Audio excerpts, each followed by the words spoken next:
Nottingham soon to be shattered by football's biggest day, with its crowd, its colour, perhaps its controversy. And at the bottom of that long concrete corridor, the two dressing rooms. Nottingham Forest, never before here for an FA Cup final under Brian Clough, for all the success that the club's had on other fields. The shirts have been put out, special Wembley shirts. The number 9, that's to be worn by Nigel Clough. The boots are there too. But is there a winning goal there somewhere also? Or will it be just across the corridor, where Spurs will be preparing? The number 8, to be worn, of course, by Paul Gascoigne.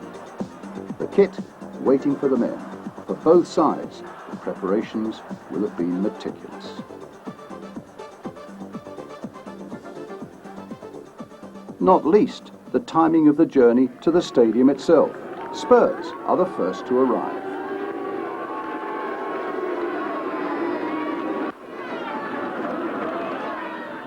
Ray Clements, former goalkeeper, now a Tottenham coach, leads the way. Gary Lineker, not far behind, is certainly a relaxed look to an afternoon that'll test his nerve and his strength too. Paul Stewart is there. Steve Sedgley is there.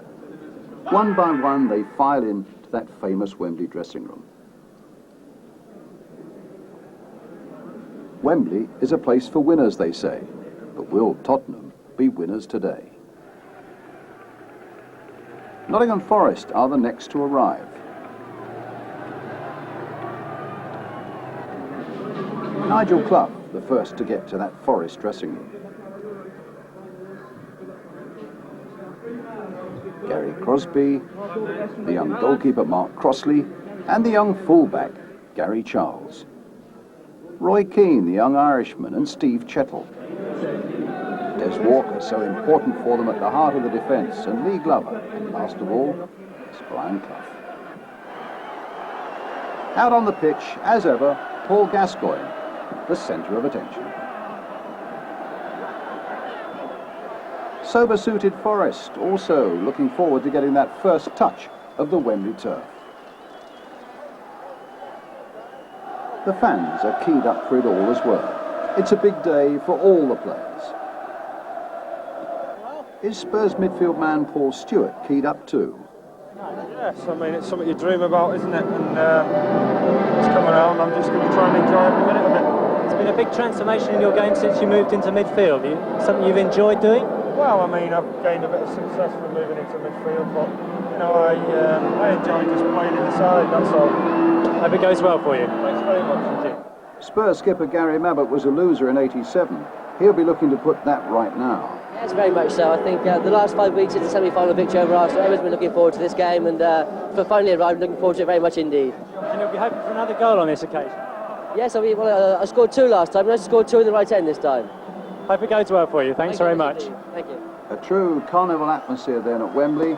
And Gary Lineker appreciates more than most, though. You have to be a winner too. Yeah, of course. Everybody wants to win this game, and I'm no different. And how are you looking forward to your confrontation with Des Walker this afternoon?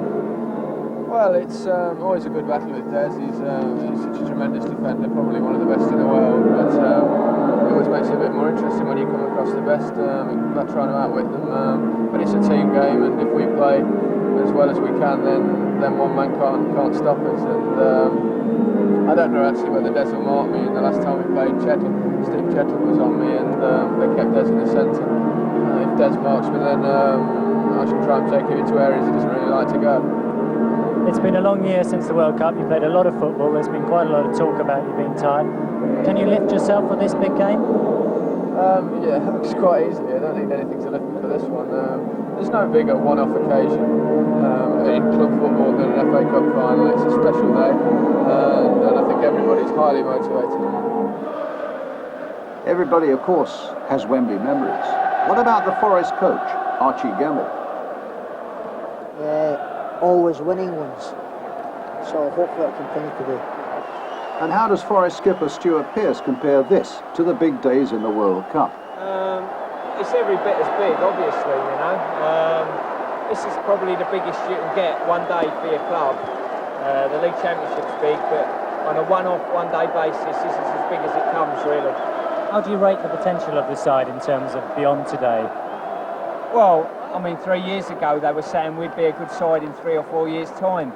Someone said last week we'd be a good side in 3 or 4 years' time. Really, we want to be a good side now. We don't want to be a good side in 3 or 4 years' time. So it's very important that we keep a young side together, really. People are now talking about you as being one of the best full-backs in the world. What personal ambitions are there for you now in the game? Well, to try and win the FA Cup today for Nottingham Forest, really. And as soon as today's over with, like, you've got to start next year, because every year's a different season. You've got to start trying to keep your name at the top of the tree, really. What do you think this will mean for your manager today if you can pull off the cup? It will mean as much to him as it will for any of the players. No one's won the FA Cup before at Nottingham, so none of the players or the staff at the moment, so we're hoping to win it for us. Moment of reflection for Terry Venables, but that's unthinkable for his number 8. Hello, Holly. Hello, William.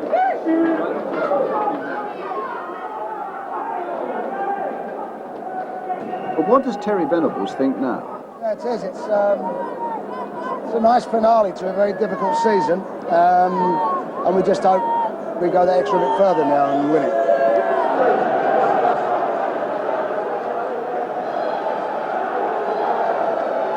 So now the big moment is almost here.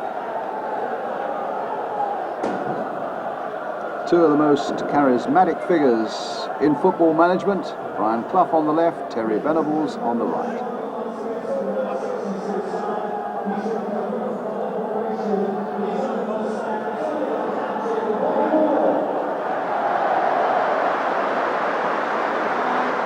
And Wembley's crowd straining its neck by now to get a glimpse of these two managers and the teams they lead out.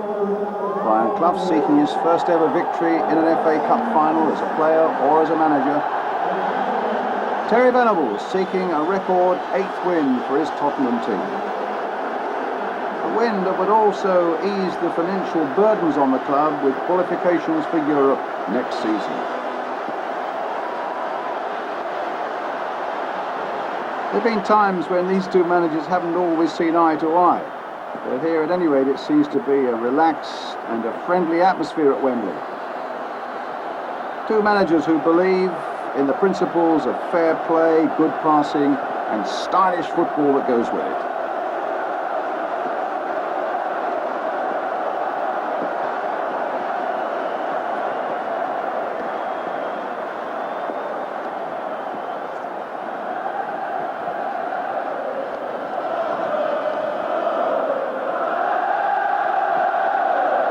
And what an atmosphere from this 80,000 crowd at Wembley for this 1991 FA Cup final. Today, in the 110th FA Cup final, for the first time the formalities will take just a little longer. Teams will stand while the traditional Wembley hymn, "Abide With Me," is played. Usually that's sung while they're still down in those dressing rooms. Then it'll be the national anthem and the presentation to the Royal Highnesses, the Prince and Princess of Wales.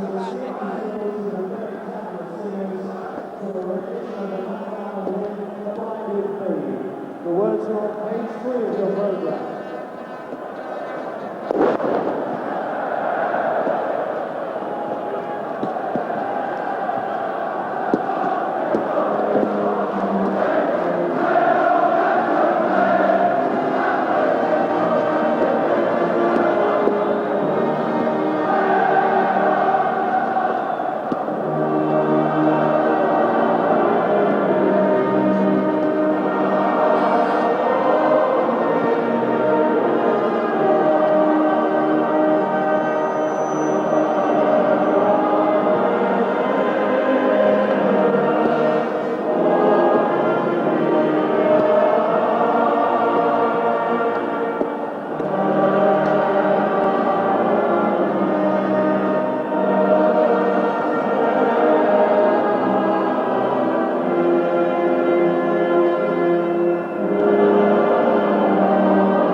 Now it's time to join our match commentators, Trevor Brooking and John Motson. The Prince and Princess of Wales. Well, they say that Alf Ramsey changed the way English football was played. He's also helped to change the tradition of the cup final, because it's the first time I can recall the teams being on the pitch for Abide With Me, but it didn't seem to matter.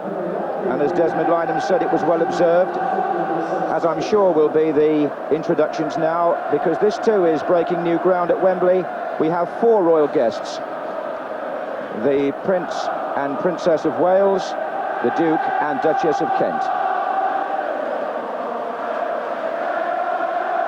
I believe that Princess Diana's elder boy, William, plays football at his Ludgrove Prep School in Wokingham, so she has been to see a few matches this season.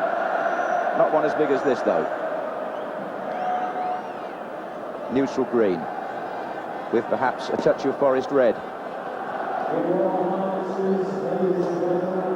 Will you please stand for the national anthem?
Stuart Pearce of Nottingham Forest will present his team to the royal party. Des Walker shaking hands there, Steve Chettle alongside him, fellow central defender. Gary Charles in there, Ian Wone, who we heard from earlier on, Gary Parker, Lee Glover, Nigel Clough, Gary Crosby, Steve Hodge, a substitute today, as indeed is Brian Laws, and the other Brian, Mr. Clough, who will now be presented to the Princess of Wales. And having met one of the great personalities of this cup final, the Lady Princess Diana will be led across to meet the Tottenham Hotspur team. And in a few moments, she and Prince Charles will be shaking hands with the other great character, Gaza. I suppose you could say, with his tendency for tears, Gaza, it's a case of one Prince of Wales meeting another Prince of Wales. But enough of that. This is the Tottenham Hotspur side taking their chance to meet the royal guests. And Gary Mabbott, the captain, doing the introductions.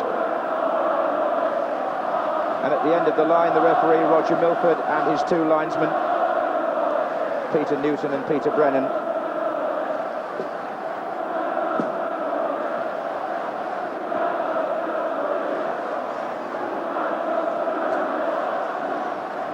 Duchess of Kent will present the cup at the end of the afternoon. And she now meets the Tottenham Hotspur team. And Paul Gascoigne typically has a touch of something different there. David Howell shaking hands. That's Naeem, one of the substitutes, Justin Edinburgh, Paul Allen, Paul Walsh, the other Tottenham sub, Vinnie Samways, Gary Lineker, and a word there for the England captain, and indeed for the Tottenham Hotspur manager.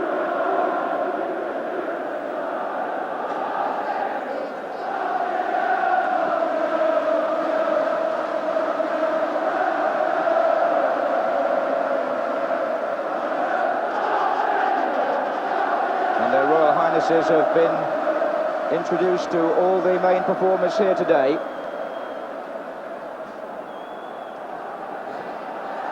And as the teams break and the flavour for this 110th Cup final builds up, let's take a final check on the two team lineups. Nottingham Forest, the semi-final team. At number 2, 21-year-old Gary Charles returns in place of the more experienced Brian Laws. At number 6, Roy Keane. At 19, the youngest player on duty today, gets in ahead of current England international Steve Hodge. Indeed, Laws and Hodge are the two subs. Lee Glover at number 10 is only 21. Ian Wone at number 11, in his first season of senior football, is 23, giving the Forest team a cherubic, choir boy look with an average age of 23 and a half. Spurs, by comparison, have an older side by about 2 years on average. At number 10, their only out-and-out striker, Gary Lineker, is the oldest man in the match at 30. One of those 5 midfield players has almost certainly been given the specific task of marking Nigel Clough. We shall see when the game starts. On the bench, as indeed they were for the semi-final here against Arsenal, it's the same team. The substitutes, Paul Walsh and Naeem.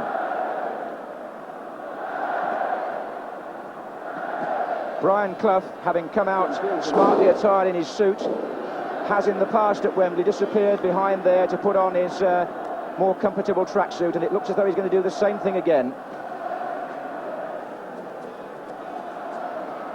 And the royal party seated now next to Bert Millerchip and his wife Barbara in the front row of the royal box, and the Forest chairman Maurice Roweth there and his wife Sally.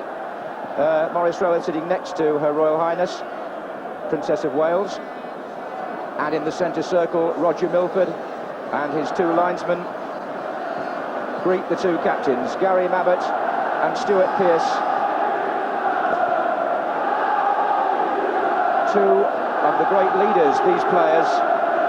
Pearce, something of a hero now in Nottingham. They've really taken to him over the last year or two. And Gary Mabbott, such a splendid image for a professional footballer. And the two teams sporting new kit today, made incidentally by the same manufacturer, and they've developed those Tottenham shorts that Bob Wilson was talking about, which are a throwback really to the 50s, I think. Perhaps Alf Ramsey and Bill Nicholson's time as a player. But here's one of the modern breed, Justin Edinburgh, just 21 years of age, the youngest player in the Tottenham side, didn't even start a league game until the 8th of December, which makes him even newer to a scene like this than Forest's Roy Keane, the Irishman who's made such enormous strides in this, his first season in top-grade football. Just before the kick-off, a chance for Trevor Brooking to have his say. Well, let's just hope it's the sort of final we all expect. Two good footballing sides. Will it be the teamwork, passing habits of Forest, or perhaps a bit of individual flair from Spurs? We're just about to find out. Again, the Wembley pitch looks in fine fettle. Spurs in white, going for a record 8th FA Cup win. Forest trying to do it for the first time for Brian Clough. Paul Allen wearing number 11. And it's Sedgley sliding it across. And I think we're going to see a roll for David Howells, which we'll pick up in just a moment.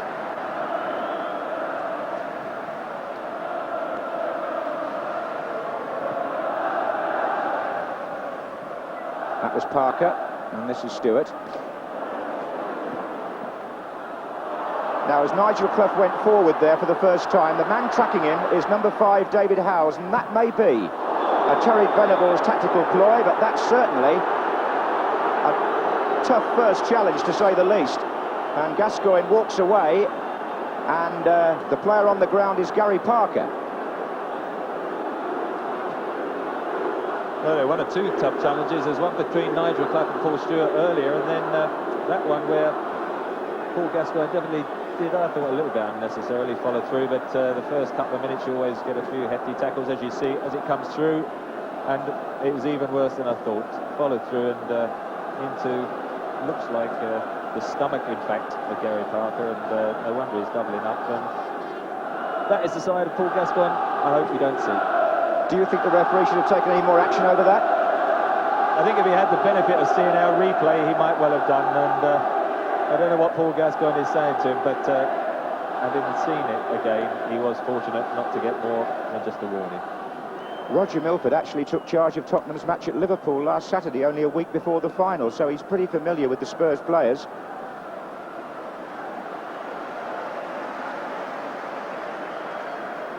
Anyway, the delay has meant that Steve Chettle has gone forward for Forest. This is Pearce. Now it's Wone. This is Chettle. Across to Gary Charles. Keane is well forward. Crosby over on the right wing. He was being challenged by Justin Edinburgh, and Forest get the free kick. Linesman on the Royal Box side in the first half, Peter Brennan.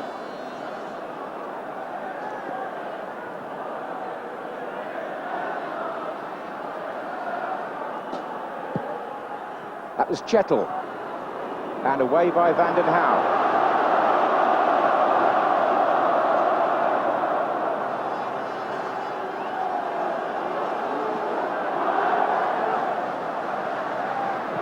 Wone takes the corner. Half away there by Samways. It's a shot coming in from Charles, number 2.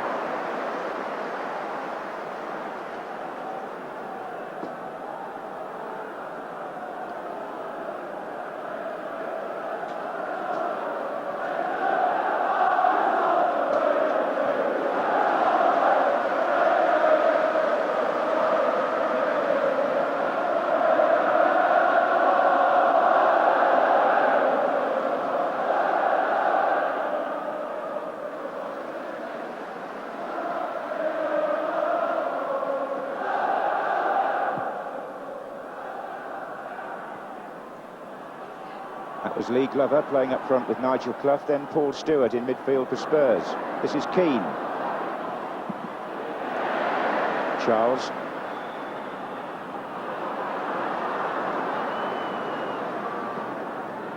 This is Sedgley.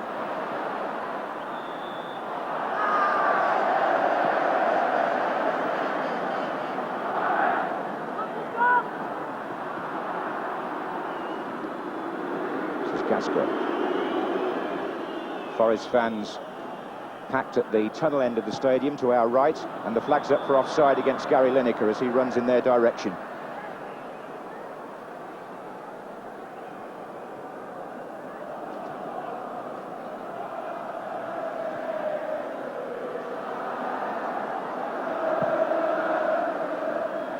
Stewart.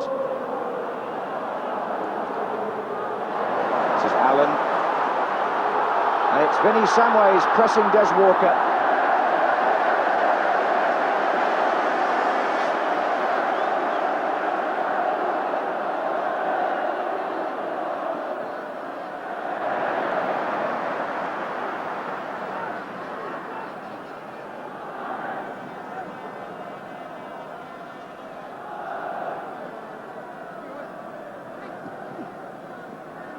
We've been playing for 5 minutes as Forest tried to strike up the pattern and the movement for which they're so familiar. Here's Parker. They've been playing with a lot of rhythm recently, Nottingham Forest. They'll want to keep that going on this surface. And don't usually waste it like that. Touch of nerves perhaps from Stuart Pearce.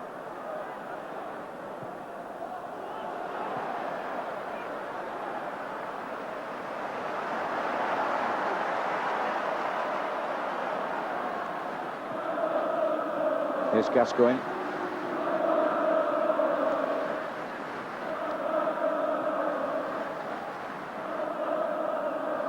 Van den Hauwe.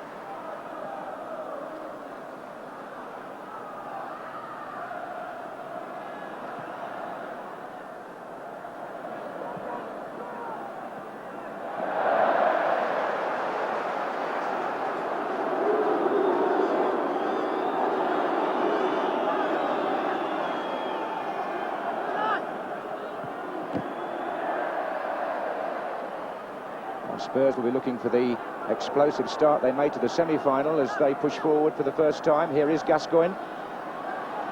Paul Stewart line just behind him, and it was turned out by Steve Chettle for the corner.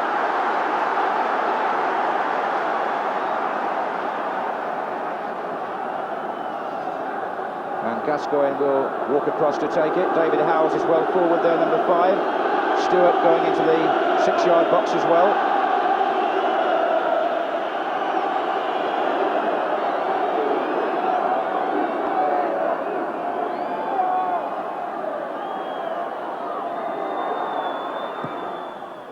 Stewart is up with Chettle, and the ball comes off the Forest player for another corner.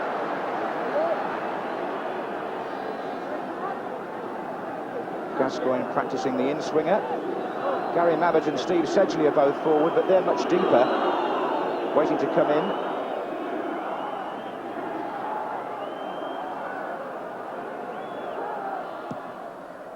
A longer one this time, and there is Sedgley, and Lineker was in there. It was hooked away by Chettle from behind the goalkeeper, and Sedgley has a shot.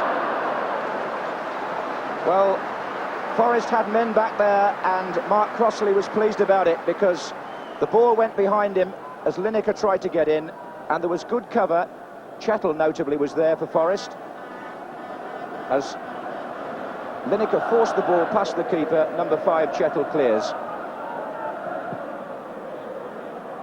Keane with a forward run. Here's Parker.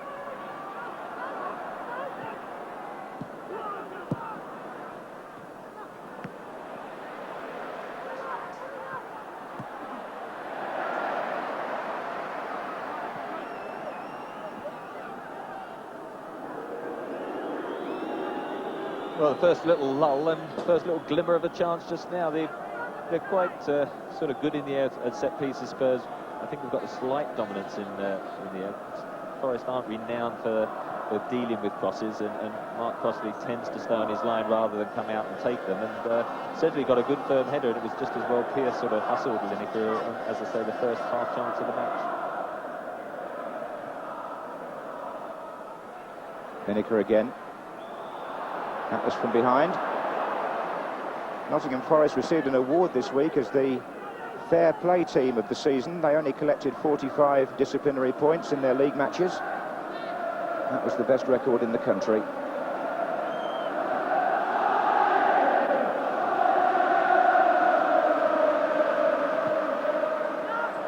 Samways for Tottenham. Lineker back to him. Charged the defender. Mabbott's forward for Tottenham in this attack. Here's Gascoigne.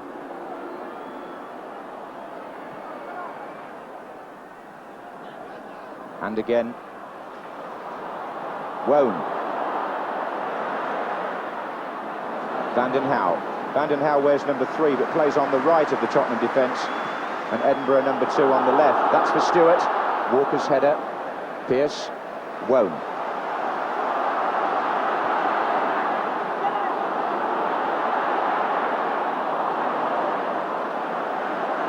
Well played by Steve Sedgley. This is Gascoigne, and the foul was by Pearce.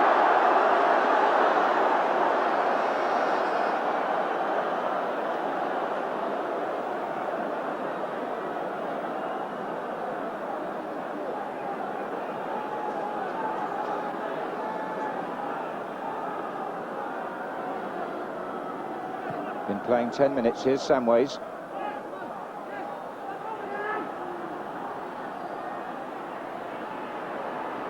Gascoigne. Vanden Hauwe.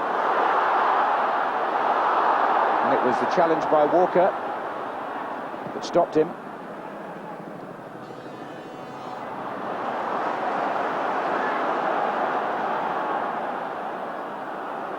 Stewart.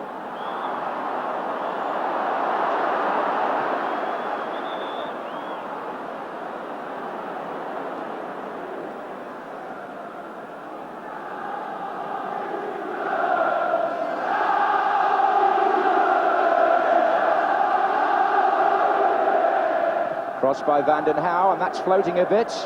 And Crossley had his arms up, but the ball was already over before he made any contact. It's a goal kick. Don't think he touched it, actually. It was floating from Van den Hauwe over the top, but he just put his arms up to make sure. Well, Lineker appealed. Here's Gascoigne. Samways. Lineker. Nigel Clough won that, and Howells goes to him straight away. That's been the policy Tottenham have laid down to try to cut down the influence of Nigel Clough. But here's Pearce.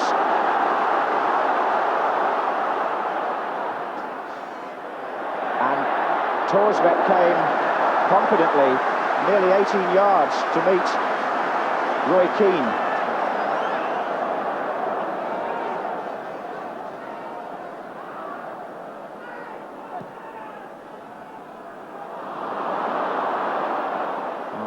Keane seems to have adapted himself to this occasion just like he has to any other. This is Wone. Parker. Glover. It's Glover's cross. It flicked off the head of Mabbott. Now here's Paul Allen. Just Lineker playing furthest ahead for Tottenham, but it's Crosby now for Forest. Clough inside and Glover, and Crosby goes past one and past two. Good run by Gary Crosby. I've seen one or two players go down for the penalty there because Sedgley did commit himself, and you know, he stayed on his feet, and credit to Gary Crosby. And that long ball from Van den Hauwe, far too long for Lineker. Spurs have got the 5 men in midfield, but with Howell shadowing Clough. Glover. Oh, that's a good little ball. Gary Charles was well forward. Definitely a foul.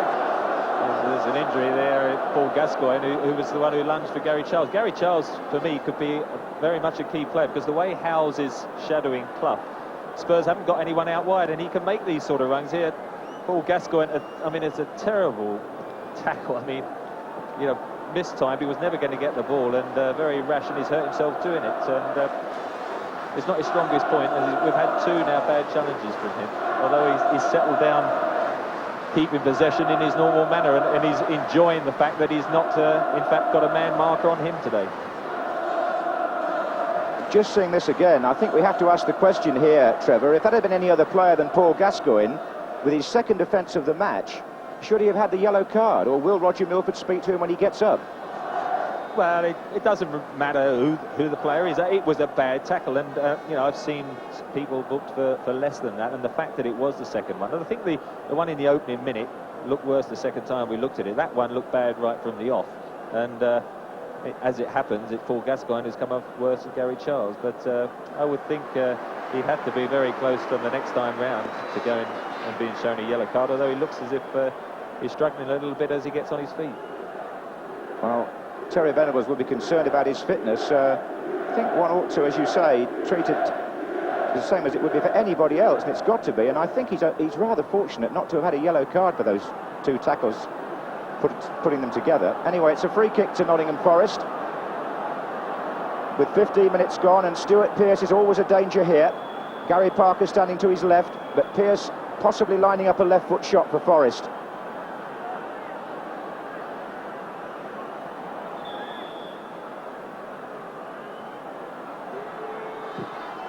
Oh, it's in! What a splendid shot by the Forest captain to give Brian Clough's team the lead in the cup final. And what Gascoigne did in the semi-final against Arsenal, Pearce produces against Tottenham in the final. Superbly driven, Gascoigne still hobbling after giving away the free kick, from which Pearce puts Forest into the lead. It's the perfect strike with the left foot. 16 minutes gone, Gascoigne is down, and the Tottenham physio rushing onto the pitch. Now we have all sorts of drama here. He looks to be in a bad way, and the substitute is already being prepared. It looks like the knee, doesn't it? And they're asking for a stretcher now, which is a very sad sight. The tackle was ill-timed. but nobody wants to see a character like Paul Gascoigne go out of a final. But the way he got up, he was hobbling back to the halfway line, and as soon as he tried to push off once they'd kicked off, it collapsed on him, and he's going to be stretchered off. And unfortunately, that's the end of Paul Gascoigne in this final, as the goal there goes in, the free kick that he conceded. Well, after all the hype, would you believe this? Terry Venables on the field, having to reorganise, because the player who many people thought would dominate this FA Cup final is not going to take any further part. Only 17 minutes gone, and the stadium torn between celebration at one end and sympathy at the other. The Spurs fans rising to say farewell to Paul Gascoigne, and at this stage it may be farewell for all time. It seems a churlish thing to have to say when he's on a stretcher, but they may not see him again. And he is being carried off, and Naeem is on in his place. And what will that do, I wonder, to Paul Gascoigne's immediate future? We can only follow that up afterwards, but for the moment, early in this cup final, with Spurs still not having really recovered from the shell shock of the Stuart Pearce goal, they lose the man whose individual performances were so responsible for getting them to the cup final.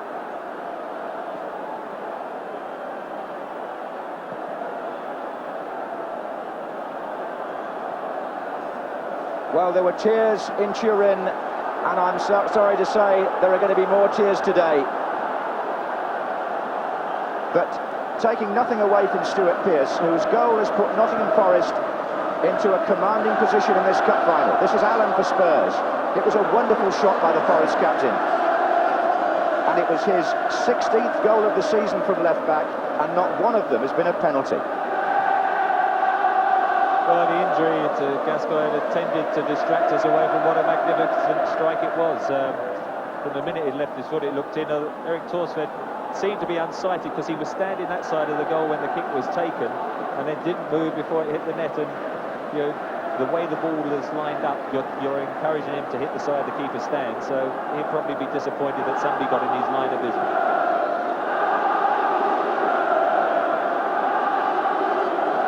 To Forest.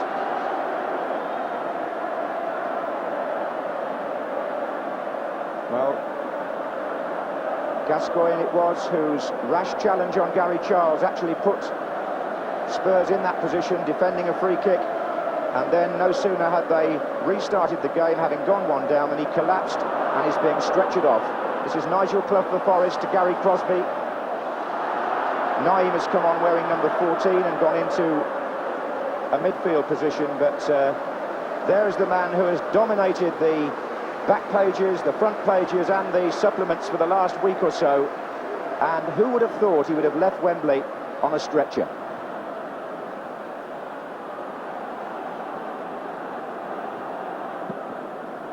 They nearly got Lineker through there. It was Chettle in the way. This is Clough. Spurs having to reorganise a bit in midfield now. Here's Naeem.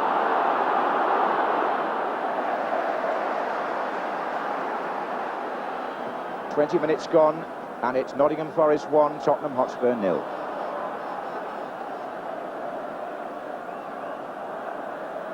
This is Samways.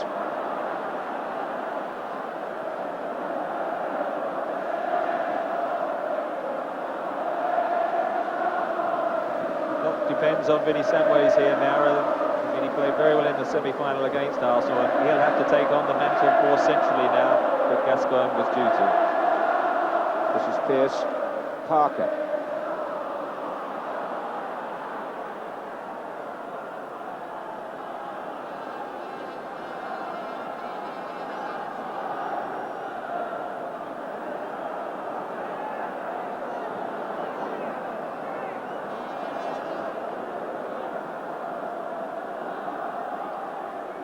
There's no doubt it was a knee injury of some sort or another. We'll get a better diagnosis later, no doubt. This is Stewart to Allen. And whilst not wanting to draw attention away from what's in front of us here, an FA Cup final, it may of course have some bearing on whether or not, or how quickly or not, Paul Gascoigne moves to Italy, if that's where he's going. Here's Parker for Forest. They know where they're going at the moment, and that's forward with a 1-goal lead. But given away. Naeem to Lineker. This is Stewart.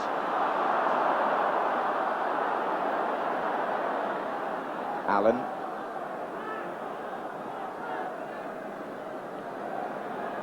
Samways.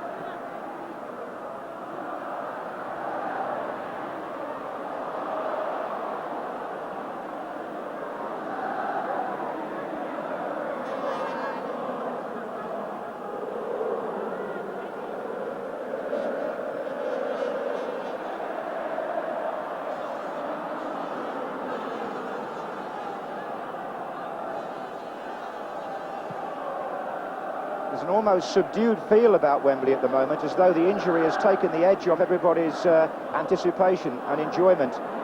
One hopes it'll only be temporary, but it was a shattering blow for Tottenham, and it may indeed have... as Lineker catches Chettle on the wrong side for a moment there. Following up here is Samways. That's Allen's touch, offside. Offside. Gary Lineker put the ball in the net, but the linesman on the near side is flagging. It won't stand. The Spurs fans thought they'd equalised, so did some of the players, but there was a flag, and it was up pretty sharpish too. This is Paul Allen who makes it possible. Now, well, if you're level, you're onside, and I thought when Allen actually played the ball, Lineker had a case for saying he was on. That's one that will be debated at half-time and beyond.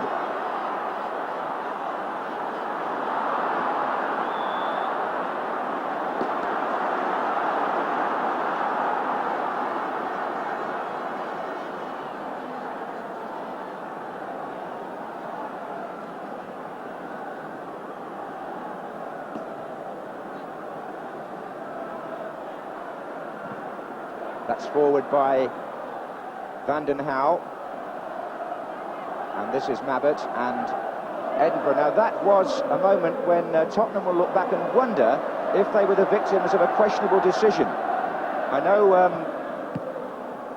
Bob Wilson's been writing in the programme about the number of contentious issues on the borderline that have affected the FA Cup this season. That may be another one. We shall have to see. This is Parker. And now Nigel Clough, nice little ball. Parker again. Samways. Stewart. They're trying to get Lineker in on that diagonal ball through the inside left channel, but here's Wone for Forest. And they've got 5 forwards up here. Glover, number 10, Ian Wone again. Oh, chances here, Gary Crosby was free. Torsvet saves, and what an opportunity for Forest to have gone 2-0 up. Eric Torsvet gets the credit for the save, but Crosby will see it as a chance missed. Here's Allen for Spurs. Now the game is really opening up. Samways.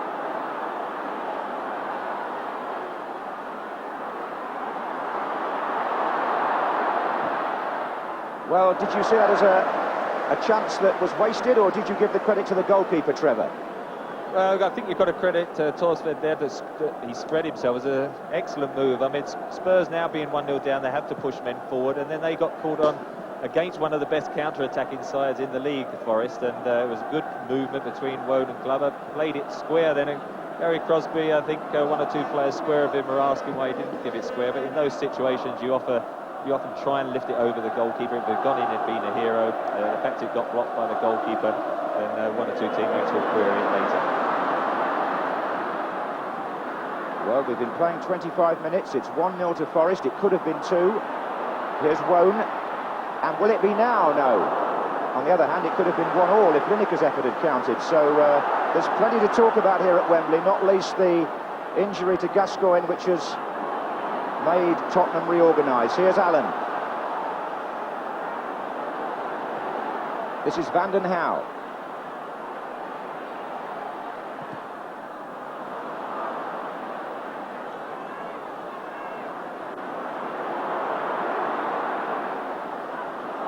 Keane.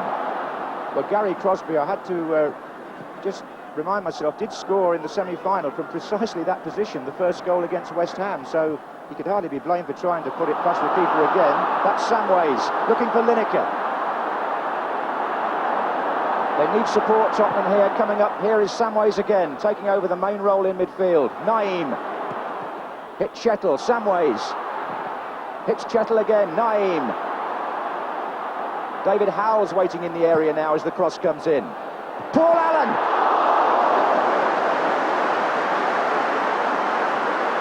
Good save by Crossley, good build-up by Spurs. They had to hold it up because Gary Lineker broke for a while by himself. People joined and eventually the cross came right over from Naeem, and Stuart Pearce just caught 3 or 4 yards inside him, and it was a good diving header.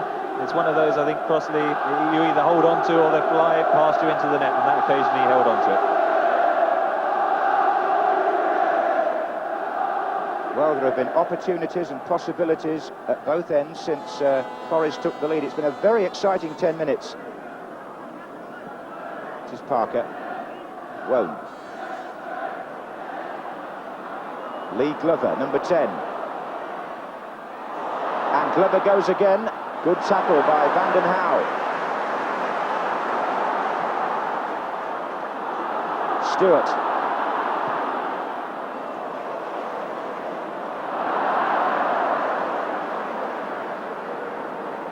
Now I want to go back to the incident down here where Peter Newton, I'm sorry, the linesman on this side of the field from Widnes. There goes Keane. Peter Newton from Widnes on this side of the field, flagged for offside against Lineker on what Tottenham thought was an equaliser. And that's why it stands at 1-0, but I just feel it was a very tight call. Samways.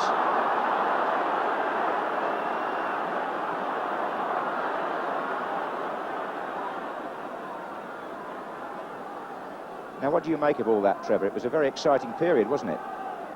Well, the game's beginning to open up now, isn't it? The goal has helped, and the fact is the early sort of movement and closing down of people in midfield is beginning to slow up, and people are getting space. Mabbott and Howells are looking for space on the far side. Paul Stewart is up for this. That was David Howells.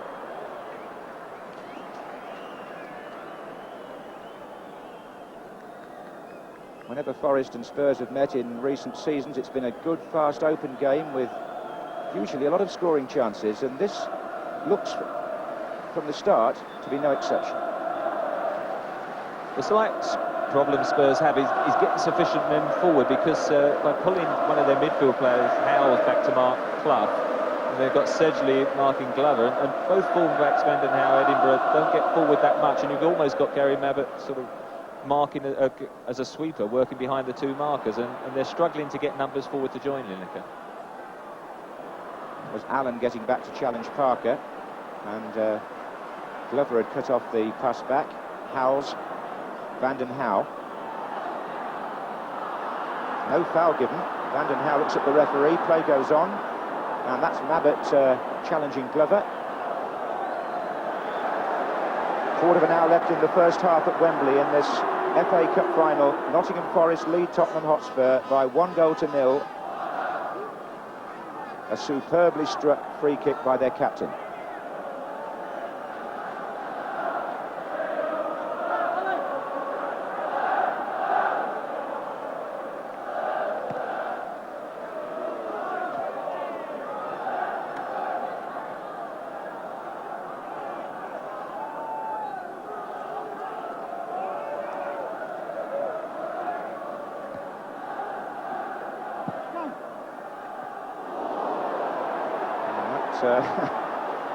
Caught David Howells in the face from Ian Wone.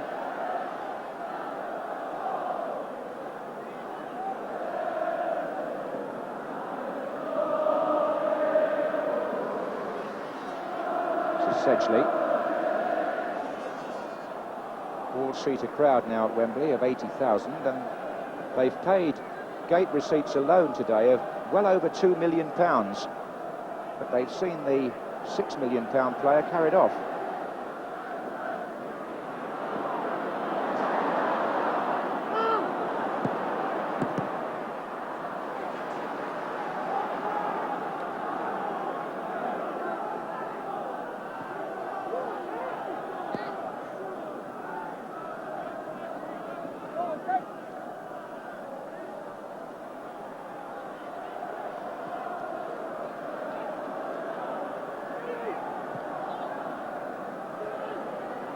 Stewart. Oh, it's a good ball to Lineker. A real opportunity here for Tottenham. Penalty.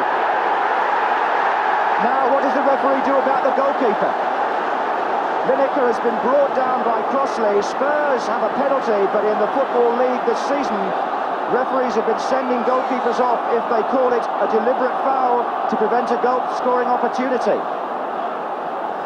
I don't think he should be sent off, because I think a penalty is a just enough punishment for an incident like that, and I hope the referee agrees with me. But Gary Lineker is the man who takes the Tottenham penalties, and now on his shoulders, shades here of the World Cup. And Crossley has saved it, and follows Dave Besant as a goalkeeper who saves a penalty in an FA Cup final. Extraordinary. Now Brian Clough just wipes his chin, and Lineker looks stunned. Corner to Spurs. Mabbott came hurtling in there. This is Paul Stewart.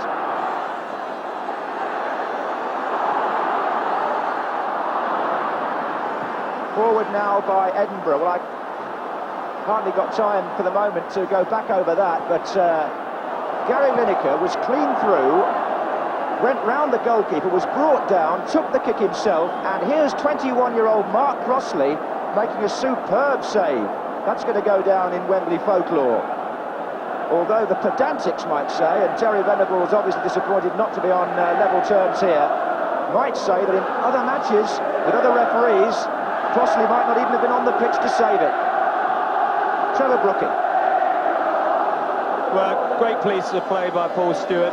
Gary Lineker, typically in this situation, keep his head. I think Crossley initially is trying to get to the ball. There's no way I would send any goalkeeper off for that. But it's definitely a penalty, and I thought Gary Lineker struck it pretty well, but Crossley had decided to go that way, and at full stretch, a magnificent save, and I think you might play that on his video a bit later this evening, a few times.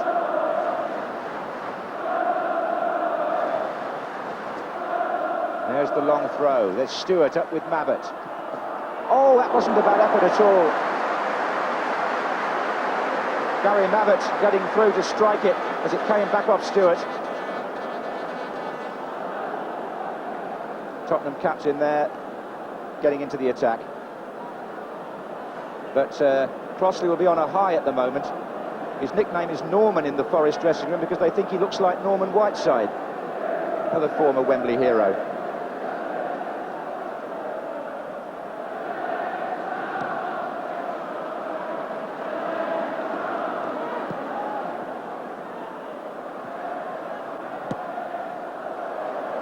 I understand that the injury to Paul Gascoigne surrounds the ligaments in the right knee and that he's going for an X-ray at this moment. No break, I'm told. And just going back to Lineker, he took those two penalties so coolly in the World Cup, didn't he, down in Naples. Here's Wone. Parker with the shot for Forest with 10 minutes left in the first half. And the score stays. Nottingham Forest 1, Spurs 0. Well, no shortage of incident, and the game, Forest got their noses in front, but Spurs pushing forward, had that opportunity, and no better one than a penalty, but as I say, I thought Gary Lineker hit it well enough, and let's give Mark Crossley every credit. But there are chances developing, and I'm sure we're going to see some more goals before the final whistle is blown. I would take nothing away from the save at all. It was terrific. I just wonder if it was hit at a height that perhaps goalkeepers might appreciate, but certainly Spurs will see it as an opportunity missed. And here's Allen. Stewart.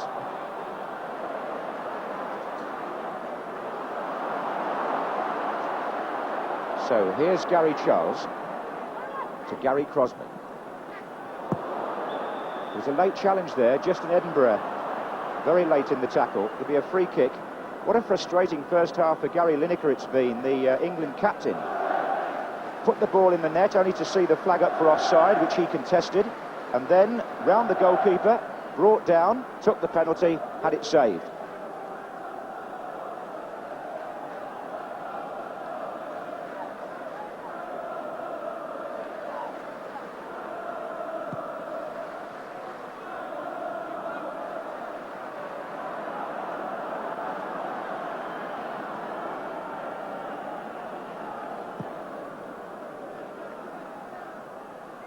That's Des Walker. Howells for Tottenham. Stewart. Oh, it was good play, and here's Lineker again. He just stumbled a bit there in his stride, Gary Lineker. He was put through very cleanly by Paul Stewart. Here's Wone for Forest. Parker. Essentially, he's having a good match at the back for Tottenham at the moment. Here's Wone, though, winning it back for Forest to Clough. That's the ball that Forest love to play. Clough out to Crosby. Parker just inside. This is Gary Parker. Tried to just jab it on there for Lee Glover, and a corner results. First time we've seen Nigel Clough get a couple of yards of space. David Howells marked him very close, but there he is, and if you do give him that little bit of space, that sort of pass is what he conjures up. Steve Chettle has come up for the corner for Forest. And up he goes with Torza. It's Keane! Oh, that too was a good chance for the Irishman.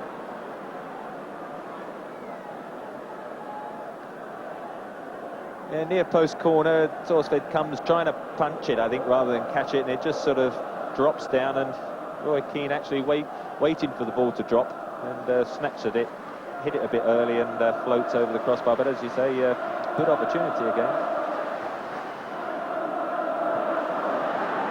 The score could quite easily have been 3-2, based on the chances we've seen. As it is, it's still 1-0. Here's Allen. And Stewart now furthest forward. He's had a good half, Paul Stewart, since reverting from striker to midfield. That gives him that little bit of time and space. He had a good semi-final against Arsenal, and possibly up in this first half up to now, I think he's been the pick of the Spurs players.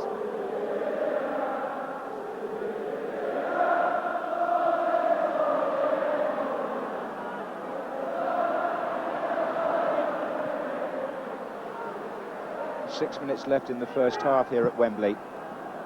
As you'd expect from Tottenham and Nottingham Forest, a very open game. There's nobody really closing down at the moment. This is Parker. Crosby had absolutely acres of space when Clough found him a few minutes ago over on the right. Now Pearce meets Van den Hauwe. That could be an all-ticket one, that. I think they would put that on somewhere else, probably indoors at Wembley, I would think. Two of the strongest men in the game. Here's Stewart.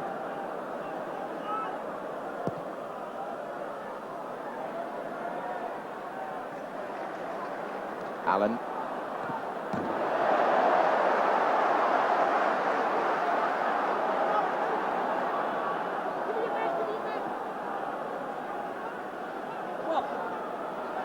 So, just about 5 minutes left in the first half here. It's going to be Van den Hauwe with the throw for Spurs. Stewart facing up.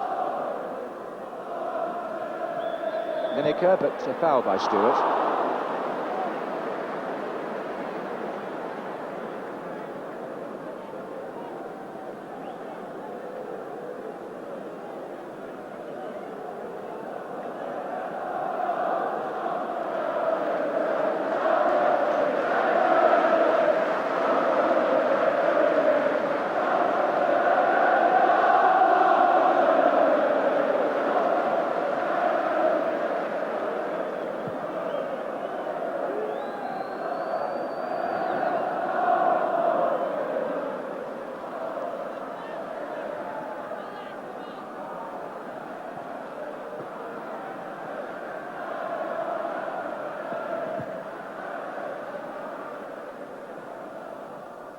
This is Naeem Crosby. I get the feeling that Crosby is proving a bit of a handful to young Justin Edinburgh, Trevor. He's fouled him 2 or 3 times, the Tottenham number 2, and Crosby's making inroads from that right-hand side.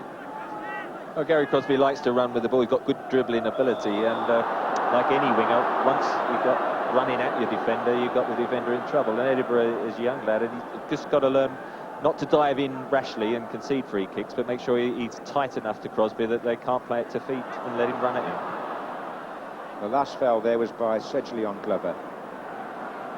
Now, how are the royal party enjoying the cup final, I wonder? Well, Nottingham Forest chairman is sharing a few thoughts with His Royal Highness.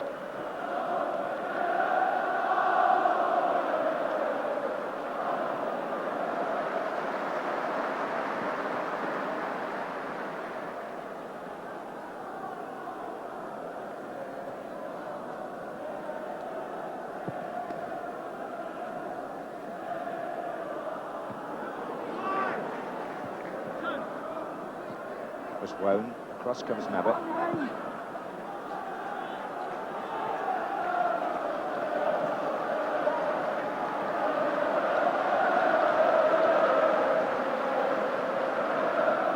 David Howes away from Nigel Clough. Naeem. Spurs trying to get Lineker through the middle again, but Des Walker very aware of that danger. Here's Gary Charles. Sedgley, Samways, back to Sedgley. Lineker. Oh, now then, Tottenham could get sucked in a little bit here to the Forest counter-attack, which they're specialists. This is Wone. Mabbott got a tackle in. And with 2 minutes left in the first half, it's Samways for Spurs. Vanden Hauwe charging down the right. Pearce goes across.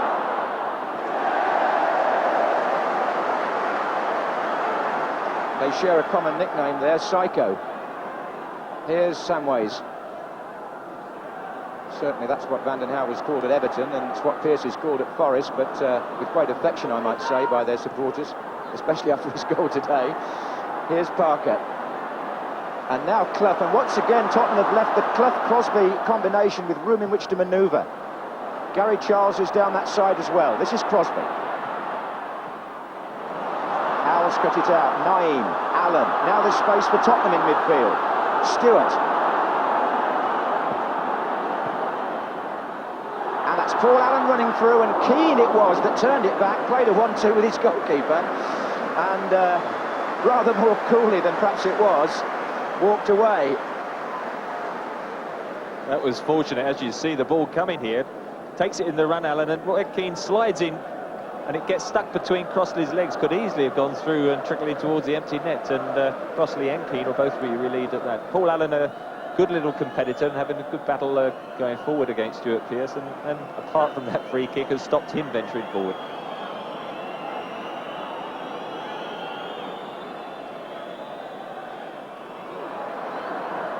This is Samways to Stewart. We're in the last minute of the first half here.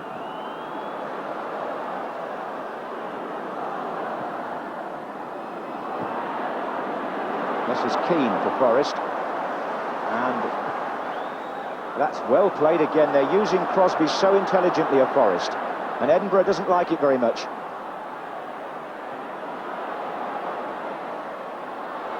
He's held him again, but the linesman has flagged the other way, and Roger Milford sees no reason to stop the game. Stoppage time anyway.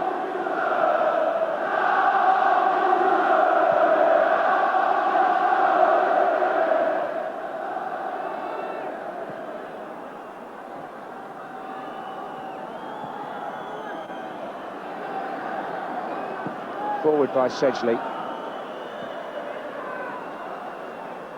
Forest, such a good passing team, aren't they? That was Keane to Wone. And it's all usually on the ground and nicely measured and precise. Pearce now. Keane.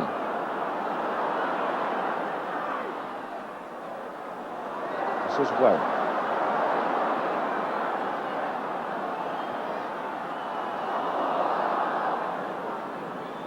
Time obviously being added on here by Roger Milford because of the delay over the Gascoigne injury.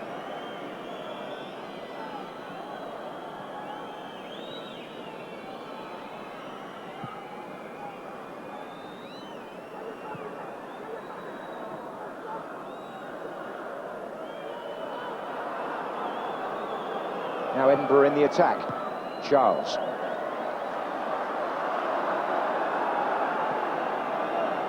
Spurs could certainly do with something before half-time here.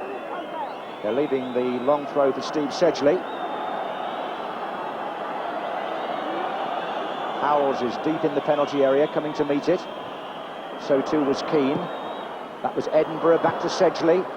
Lineker closing in.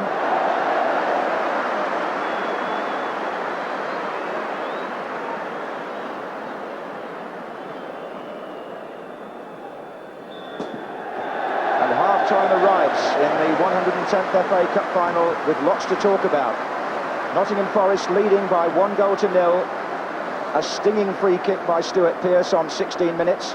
Gary Lineker had the ball in the net. It was disallowed for offside. He then had the chance to take a penalty after he was brought down. That was saved by Crossley. Forest had 2 other good chances at the other end, but at half-time in the 1991 Cup final, it's the Forest fans who are happy. Their team lead Tottenham Hotspur 1-0, but perhaps the biggest event of all, the carrying off on a stretcher of an injured Paul Gascoigne. Managers and coaches and the royal guests all on their way back to their seats. Now the turn of the Tottenham chairman, Irving Scholar, to sit next to Her Royal Highness. The chairman traditionally changed seats at half-time at the Cup final.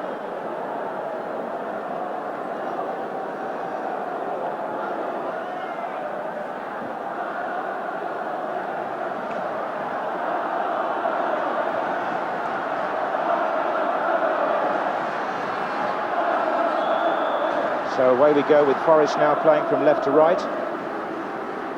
Naeem has started the second half over on the left wing here for Spurs, which is where he was playing for much of the season. Indeed, he scored against Forest in the league game a fortnight ago when the teams drew 1-1.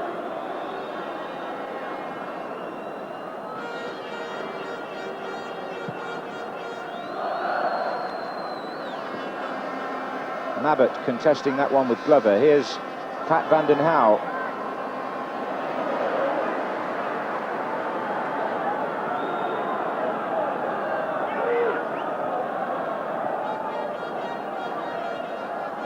There's Lee Glover taking on Stewart.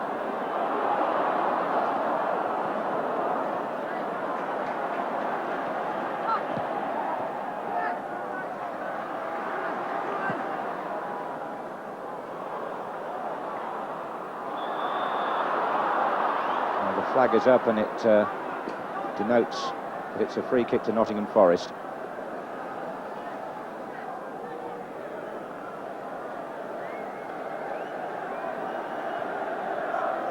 Here's Chettle.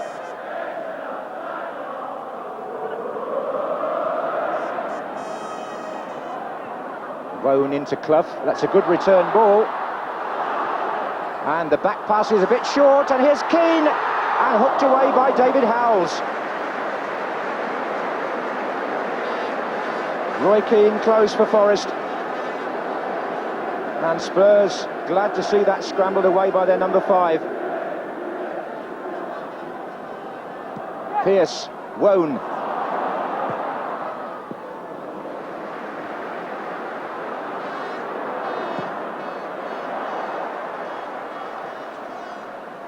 Well, a bit of a let-off for Spurs here. You see a pass back by Howells and it hits van den Hauwe and sort of rebounds then. Roy Keane pounces up. It's a difficult one to control, but Howell, who made the original pass-back mistake, relieved to hook it clear.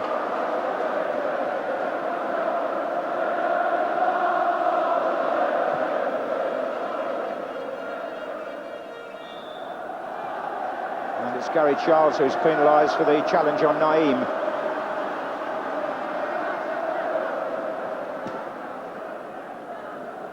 This is Samways.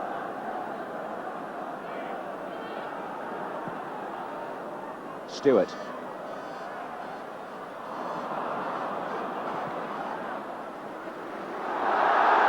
Moment's aberration by Mark Crossley. The ball rolled over the line for a corner.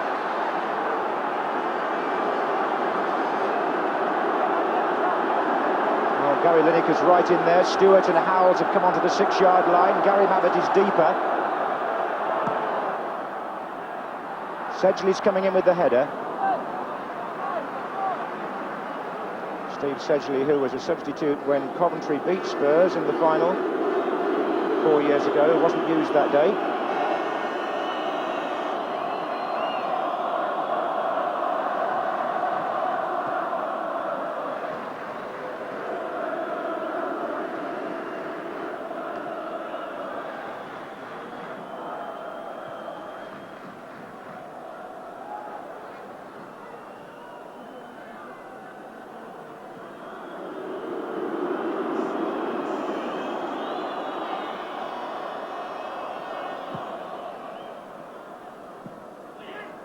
was Edinburgh.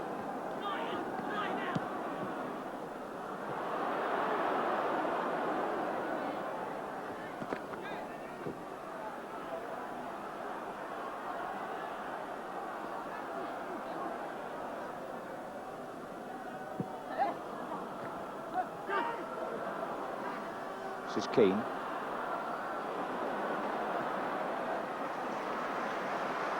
Now Pearce. Parker. Back to Chettle. Vanden Hauwe for Spurs. Long ball looking for Lineker. Came off Walker's head. Charles covering.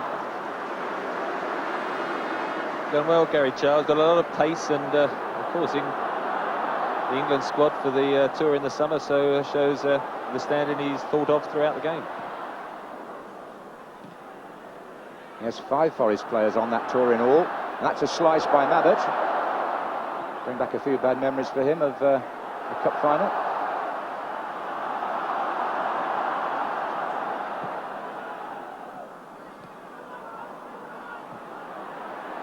Lineker. And Samways was well forward there, and again Gary Charles is the covering player.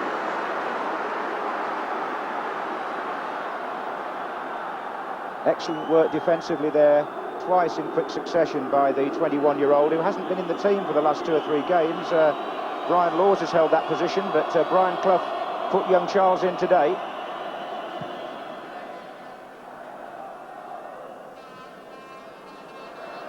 Five minutes gone in the second half. A couple of threats from Tottenham. Stewart pushing forward a bit more now to support Lineker. Crosby.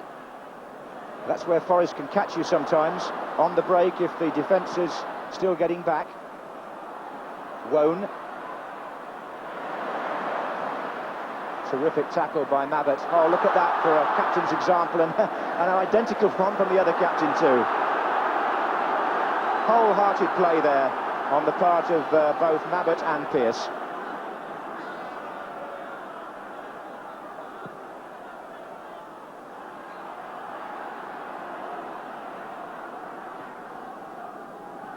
Steve Sedgley. Stewart makes the forward run this time, and Pearce says to Crossley, come on, get off your line. May have been a bit slow starting, but he's found Parker. Wone.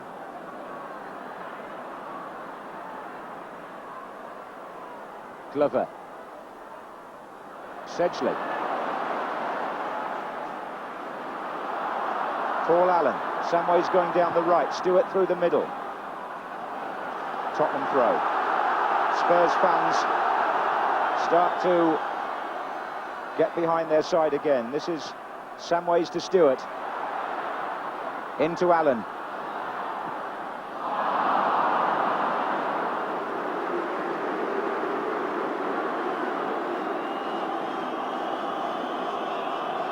Spurs trying to lift their side, and their supporters trying to lift them as well. They know it's very important to try and get back there. But a second goal for Forest, you feel, would put the game beyond their reach. But they've always got the option of Paul Walsh, who's the substitute. But having used Naeem already, Terry Venables has to time that right in case he does get an injury sometime during the second half. But I would think he's got to give Paul Walsh at least 20 minutes if the score remains as it is. Keane for Forest to Clough.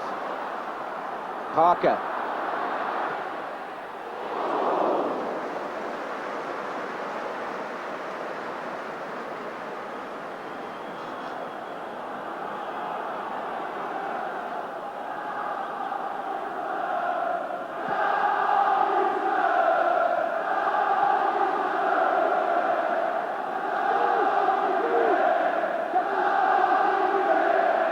Terry Venables knows that Tottenham have got to produce something extra now. They haven't disturbed the Forest defence too often. Here's Glover. But then again, here's Wone.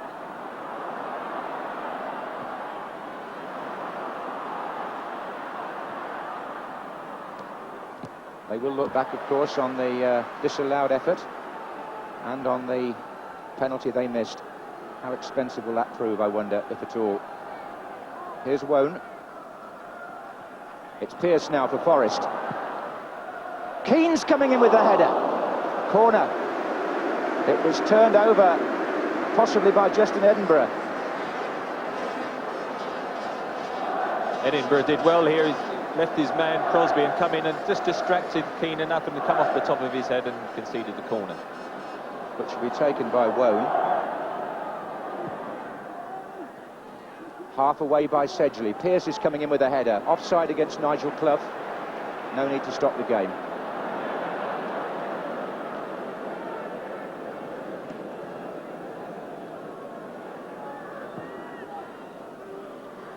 Just got a quick shot of Paul Walsh there. But here's Paul Allen and Paul Stewart with a chance for Spurs. And the equaliser! Paul Stewart scores, and Spurs are back in the cup final.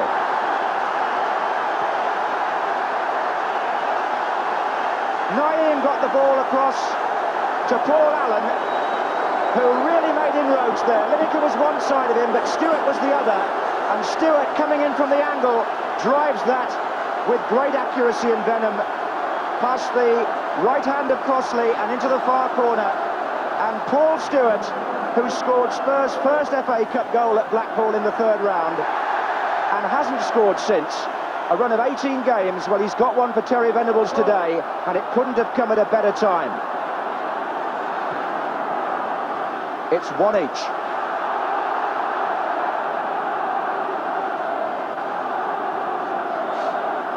Fine sweeping move, good ball from Naeem. Paul Allen took it in his stride superbly, waited and timed the pass then to Paul Stewart just at the right moment. And Gary Charles, the right back who was sort of just covering round again, but to play then to Paul Stewart onside, couldn't get across in time, and he hit the far post perfectly. Here you see Gary Charles then comes across. It was him who then played Paul Stewart on, and he hits a perfect one through Gary Charles' legs to the far post. Crossley no chance. And we're back to one apiece. And the Spurs flags being waved with great enthusiasm at the left-hand end of the stadium. And Brian Clough's face, well, expressionless, I think you'd say.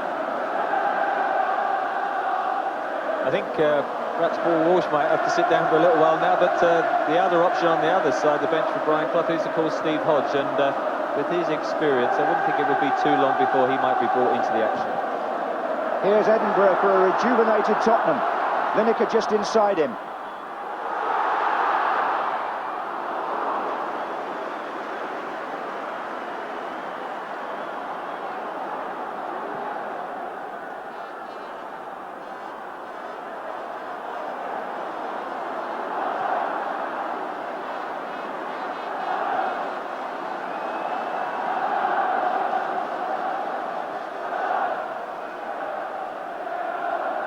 There's Wone.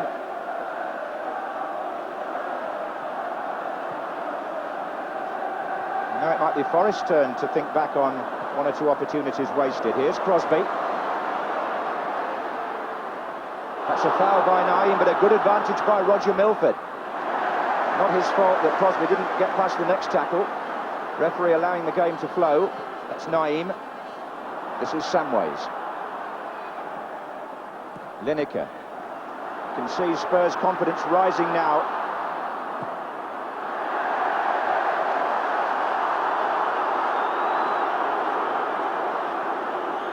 Paul Stewart's brother Anthony in the crowd today will have enjoyed that goal. Last week at Liverpool at the end of the match, Paul ran to the crowd and threw his shirt in. I thought it was because he might be leaving Spurs. In fact, it was because he's promised his brother his shirt. And I know his two children are watching as well.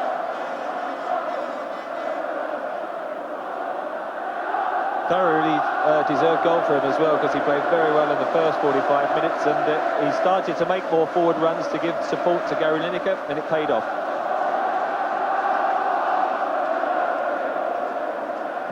That was forward by Charles.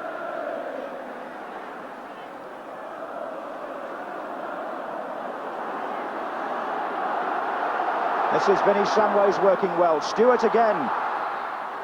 Still Stewart. It was Keane who pushed it across to Parker, but won back for Spurs by Lineker. Now it's Van den Hauwe, Tottenham's best spell, surely. Lineker goes again, across comes Walker, good challenge.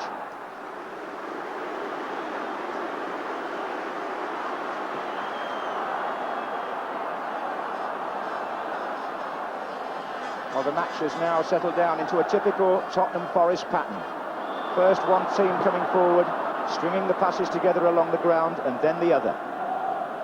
And those fans are a lot happier now.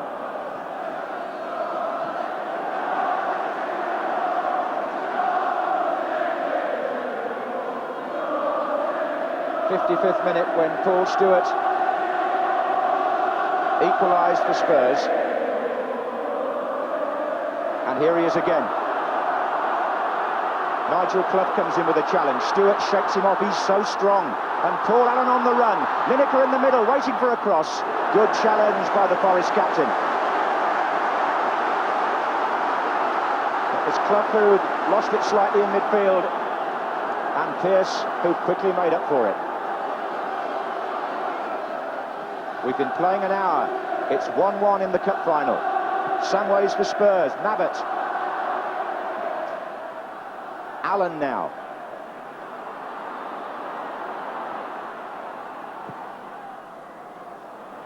Both the fullbacks in the Tottenham attack, Vandenhouw and now Edinburgh.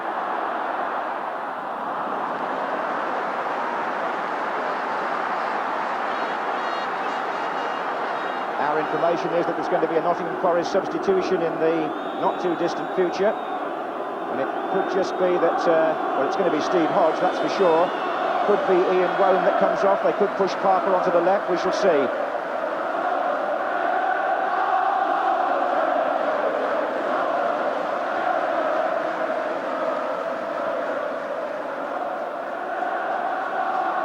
This is Allen, good turn. He's having a good second half, Paul Allen.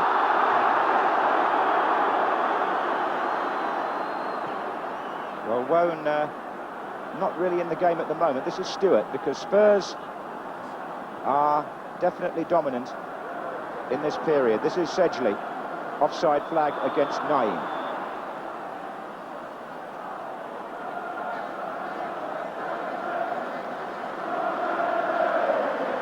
Yes, it's going to be Ian Wone. And the man replacing him, Steve Hodge, who is a current England player and also played for Spurs in their last cup final against Coventry City. Ian Wone in his first full season, and Steve Hodge, a seasoned player, takes his place. Now, will Hodge play on the left? And will they keep Parker where he is? There are two alternatives here for Forest, but Hodge has gone to the left at the moment. Glover. And again.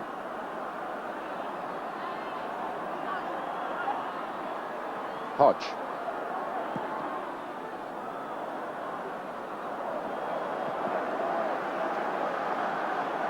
Well, I totally agree with the substitution. I think Vinnie Samways, in particular with Paul Stewart, were dominating the midfield area. But I'm surprised if Steve Hodge stays out on the left. I would have brought him in the centre and moved Gary Parker. But as you say, at present he is going to line up on the left.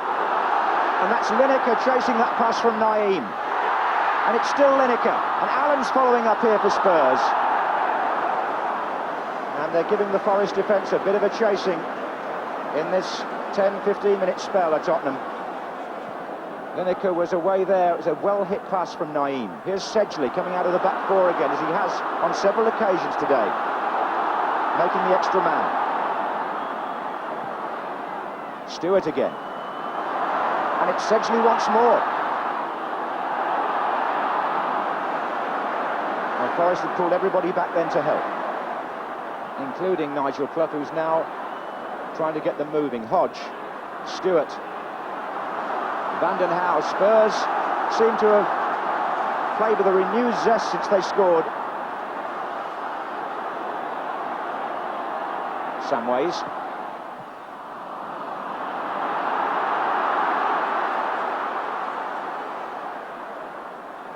This is Glover. I think Vandenhouw's challenge has been adjudged a foul.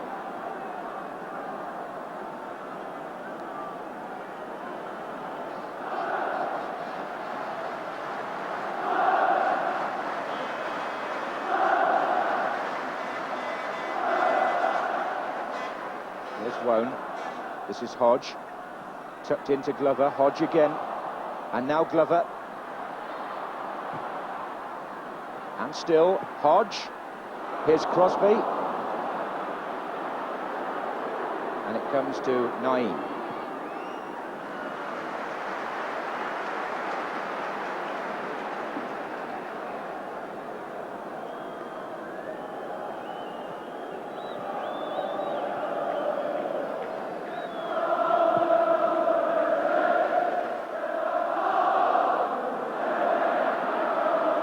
Naeem's got two to his left. This is Samways. Lineker in the middle.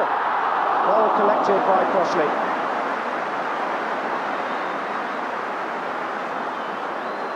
Great piece of play by Naeem, who's got better and better as the match has come on, and a good ball to Samways unselfishly across the goal. It was just a little bit under-paced and allowed Crossley to get to it, but brave dive by him. Well, Gascoigne on his way to hospital by ambulance, but there's a healthy look about the Spurs team he's left behind just at the moment. 20 minutes gone in the second half, it's 1-1, but if Forest had the edge before half-time, Tottenham has certainly got it now. This is Howells. And now it's Van den Hauwe. Lineker, offside flag is up against Allen.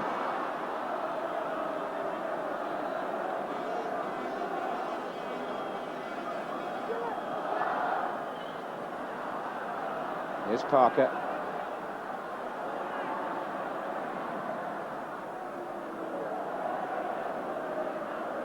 Hodge. Keane. There was nobody there to play the 1-2 with, really. Here's to Chettle.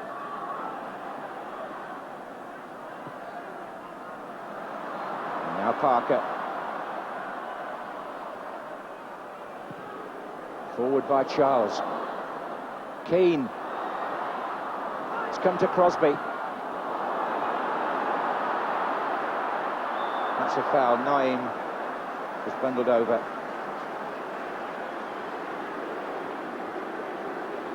Well, the day started out very much around the two characters, one on each side. One has gone injured, the other is sitting on the second row of the Forest bench alongside Ronnie Fenton and Alan Hill. But he has no way of knowing, and neither do we, which way this cup final is going to go next. Whether his dream will finally be realised or not, or whether Terry Venables will win his first major domestic trophy in English football. Here's Mabbott. On by Lineker. Wouldn't come down for Naeem. Sedgley.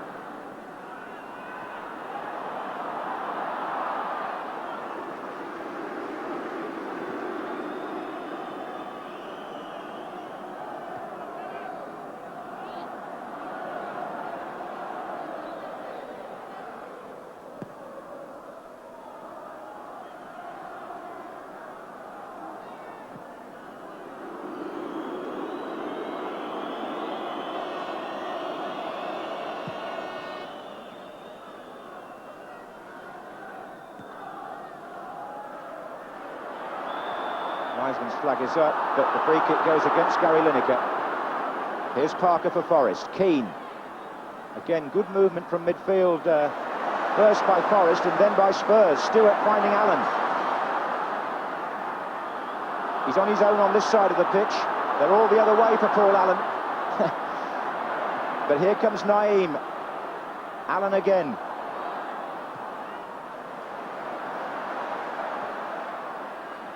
Stewart.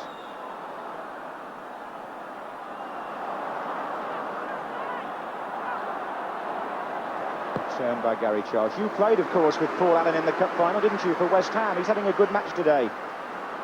Well, he, of course, was the ill-fated Willie Young tackle late on. Otherwise, he looked set to score a goal that day. But he's gradually matured very well at Spurs, because when I think he first went to the club, he was a little bit overawed of big clubs and big names around him. But he's got better and better. And in the semi-final against Arsenal and again today, when you consider he's against Stuart Pearce, a fierce competitor. He's held his own very well and helped create, of course, that opening vital equaliser for Spurs. Which is how it stands now at 1-1, and the scorer, Paul Stewart, on the ball.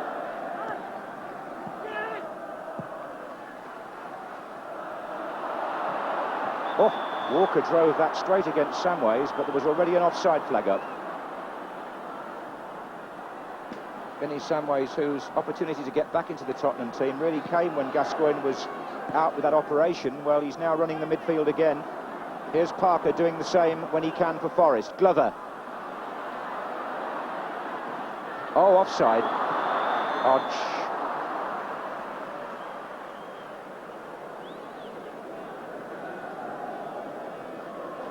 Steve Hodge, so effective getting into those late runs into the penalty area. He'll find it more difficult, though, playing in that wider left-hand role. You know, it's a long way to get then and to time the run properly. Spurs like to hold their line on the 18-yard box, and on that occasion he was a couple of yards offside. Well, as you saw there are 20 minutes left of the 90.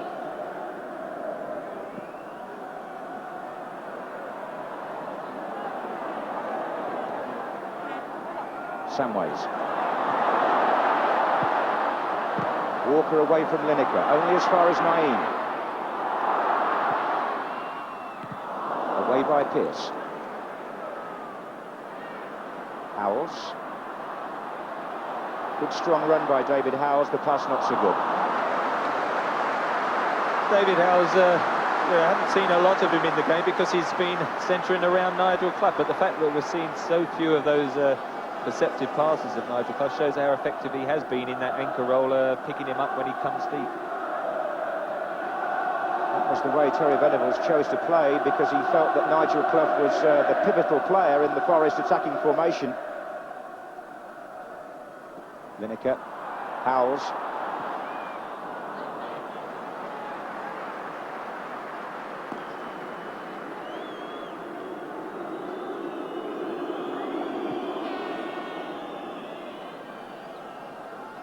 Sun coming out now at Wembley.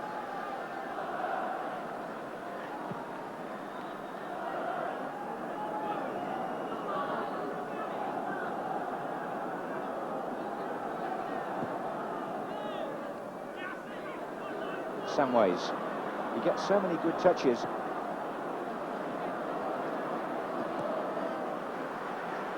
That's what's so attractive about both these teams. There's some good adroit skill on the ball from players all over the pitch.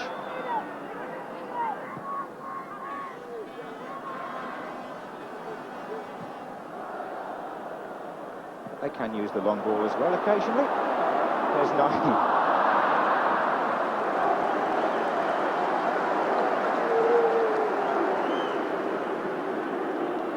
Chettle. Clough is currently tying up his boot and out of the proceedings, so it's Glover. Now Clough's up again. Parker. Challenge was by Stewart, a good one. Here's Samways. Lineker's off down the middle, has to be careful about the offside. Stewart wins it back again for Spurs. In goes Parker. And then a flying challenge by Howells.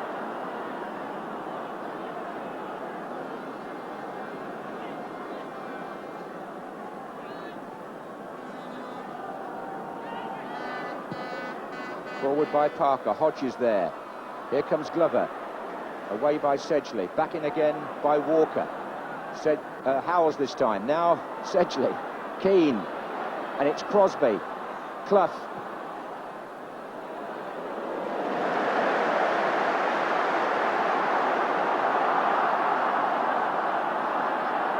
Vanden Hauwe going down the right, outside Allen.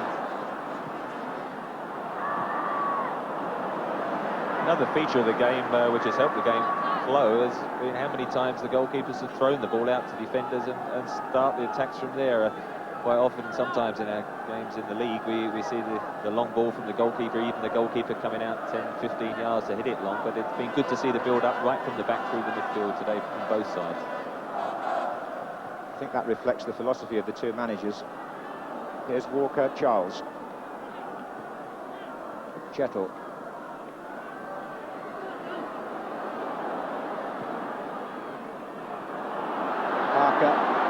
Oh, they've got a space here. It's Glover.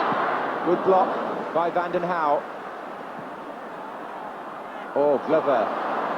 Lovely turn. And Hodge is in there.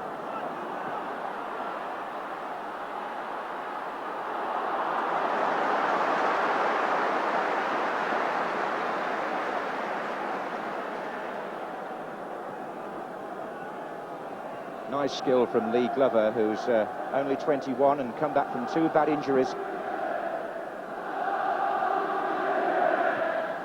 The Forest coaching staff didn't think at one time that Glover and Clough could play together because they were too similar. But they were very pleased with Glover's display in the semi-final, and it's stayed that way since. You can see Archie Gemmill, Liam O'Kane down there in front of the manager. Handball by Paul Stewart.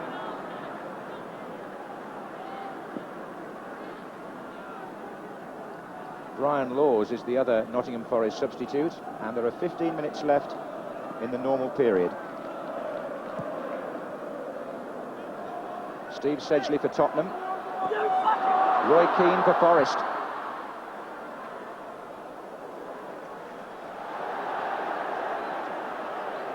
And an argument has ensued between Keane and Edinburgh.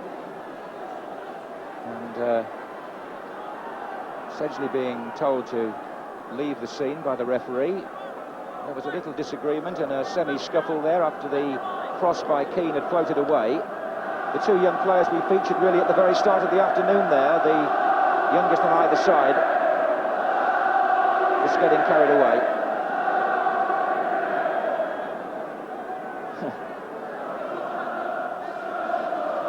But quite right, just saying to Justin Edinburgh, as you were walking away, I saw the little back heel, which aggravated Roy Keane. Just leave it alone, let's get on with the game.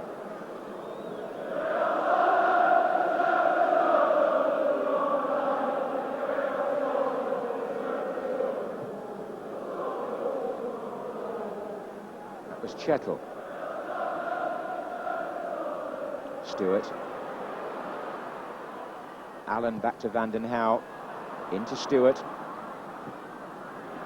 And now Hodge for Forest. He's always played well against Tottenham since he went back to Forest. And here's Keane finding Crosby. And they need people making strides in the middle now, Forest. And Crosby goes past Sedgley. And then Howells comes over and a corner is given. There aren't too many tall players in the Forest team to make the most of corner kicks, but Steve Chettle is up.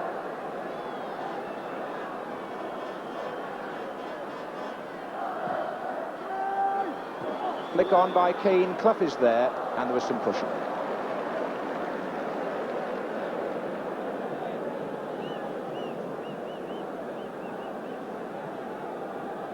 Paul Walsh still wondering if he'll get his chance. Difficult, both managers not sure whether to make another change as the minutes tick away, but they both realise that a goal conceded at this stage could be terminal, and they certainly won't want to go behind it. But it's a little bit cagey. People not wanting to risk going forward, leaving people the wrong side if the move breaks down, and it's a tense time as the minutes tick away to the 90 minutes.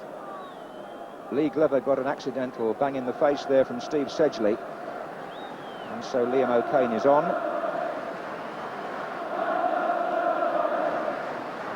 Now I think here you'll see the sad moment when Paul Gascoigne left Wembley, being carried on a stretcher into the ambulance in the tunnel, and this was not the farewell to either the cup final or to Tottenham that everybody had in mind for Paul Gascoigne. John Sheridan down there, the Tottenham physiotherapist, and a lot of anxious faces. And we await to hear exactly how bad the damage is, but it's certainly a knee ligament injury.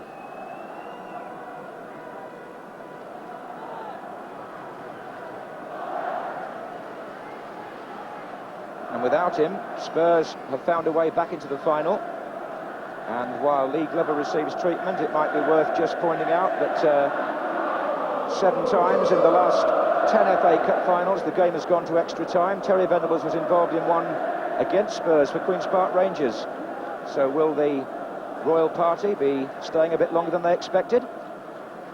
Or are we going to have some drama in the next few minutes? In this cathedral of cup final memories called Wembley Stadium. This today is the 63rd such match to be played here. And they've not seen their team in an FA Cup final since 1959, and they're making the most of it.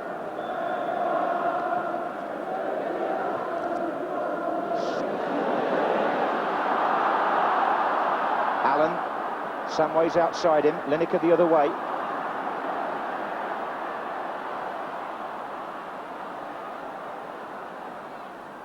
Samways comes back inside. Spurs, a club who've always, down the years, tended to buy their star players. Vincent Samway is one of those who they always hoped would come through the ranks. Been with the club since he was a schoolboy, and perhaps this season beginning to show signs that that potential has developed.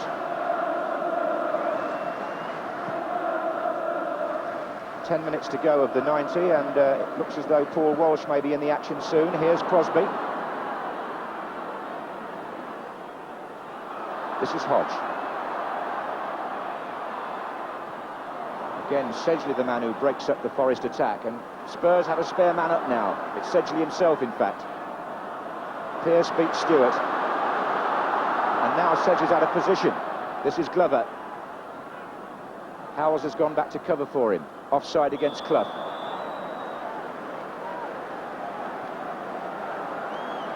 And Vinnie Samways, having run himself into the ground, is the man who will be replaced by Paul Walsh.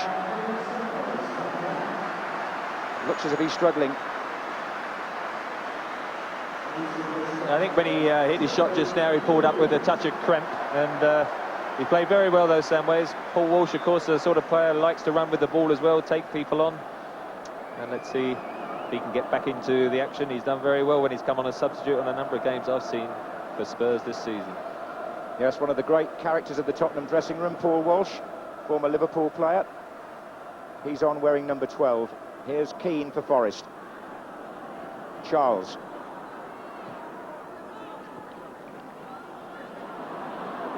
It's Walsh, and he gets the free kick.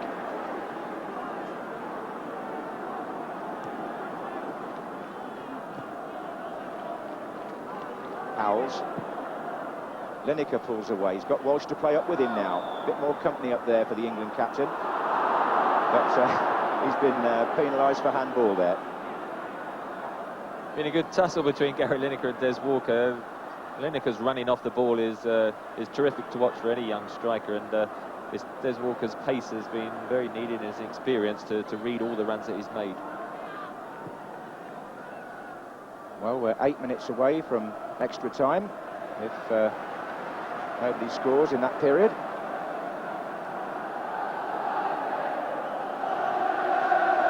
It's the Forest fans who are giving their team full backing now. Clough. Crosby. Some space here for Gary Parker. It's a lovely little bit of skill from Nigel Clough, and he was tripped by Paul Stewart. The way Clough turned away from the first challenge said everything about his football brain. He thinks so quickly. If he can't run as fast as some of the other players, he certainly thinks faster. Look at the way he got away from the first challenge, and then Stewart brought him down. Now, having seen what Pearce did from a free kick in the first half, one wonders what might happen in the wall this time. Glover is mixing it in there again. If the angle isn't quite what Pearce wants, Parker can also float them. That's Glover with the patch over the eye. He did the pushing earlier. And that's come off the wall. Parker had the shot, it was deflected, and it's a corner.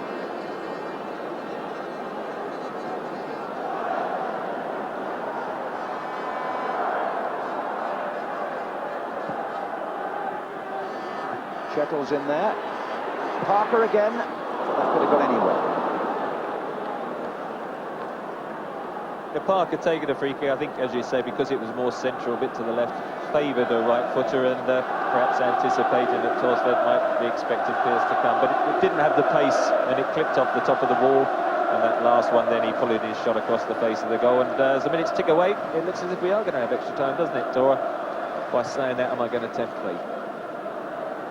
Well, certainly there has been excitement at the end of quite a few cup finals down the years, and I believe His Royal Highness the Prince of Wales was here the year that Arsenal and Manchester United produced 3 goals in the last 5 minutes, so who knows what might happen.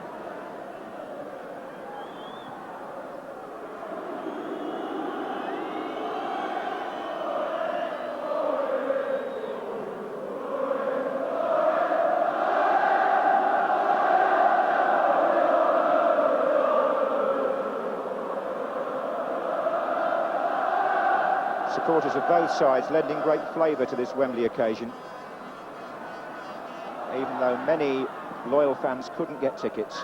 21,000 or thereabouts here from each club. I rather think they could have sold twice that many each.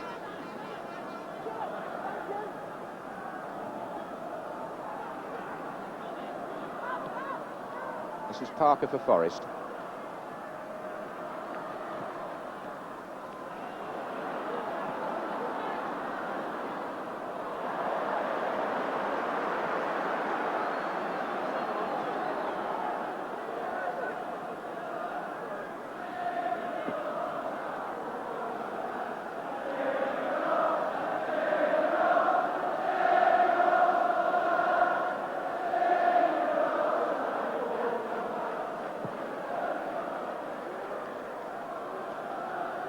On by Lineker. Here comes Stewart. Well, that challenge was by Steve Hodge on Paul Stewart.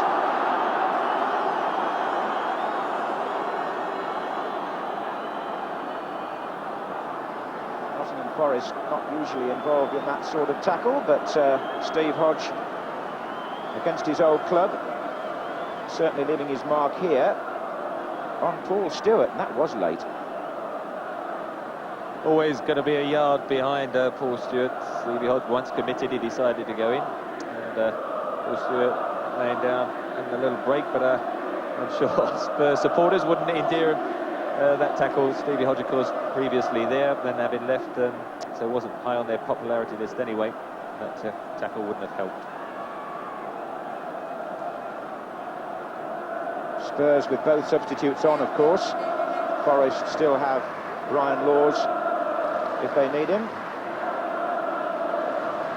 Well, they won the European Cup twice under Brian Clough. Lots of League Cups. The League Championship. Are they going to win the FA Cup, which Spurs have won on 7 occasions?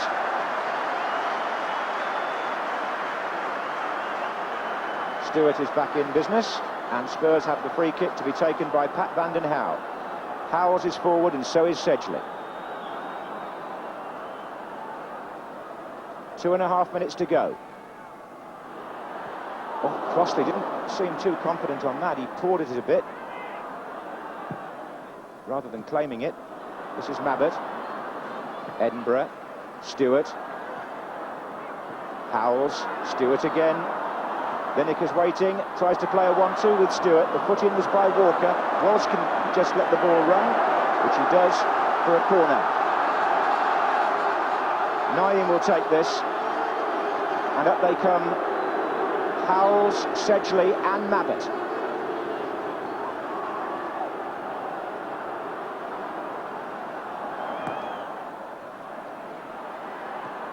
Sedgley at the back, but it fell quite nicely for Clough to Keane, and look where Eric Torsvedt's had to come to meet Lee Glover.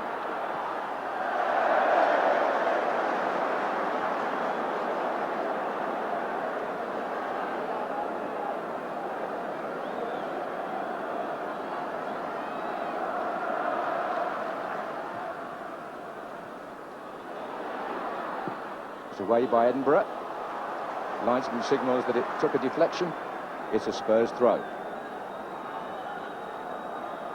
Sorry, Venables probably noticed just now his team were caught a bit short on that counter-attack from Forest, and a good ball by Roy Keane, because they had an extra man, but in fact he put it too far ahead and Torsved was able to come out, and certainly the second's ticking away now. Just a minute, in fact, Trevor, and then we shall be into extra time.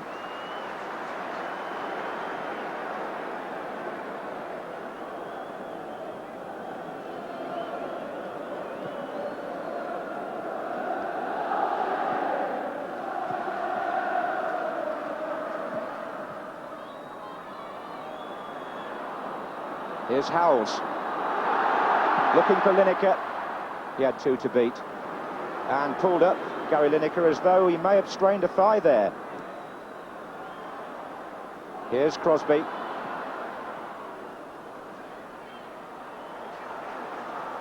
Howells switched across to the other side for Vanden Hauwe.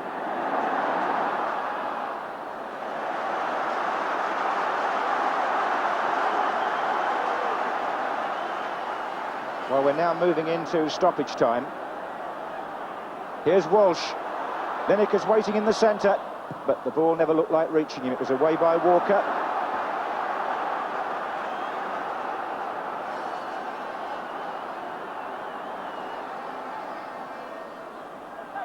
Walsh. Walker again. Corner. This could be the last opportunity either side has to settle it in 90 minutes.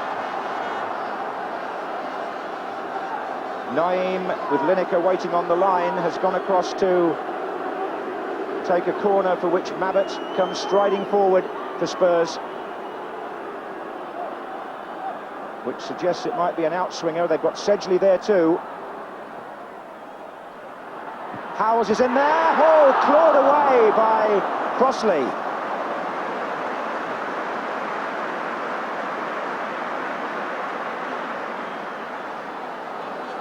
Remember him scoring against Forest in the league, up at Forest with a similar type of header, but on that occasion it was a combination of Crossley and on the line I think it was Gary Parker who got it away, and certainly a goal then, and that would have been the cup for Spurs.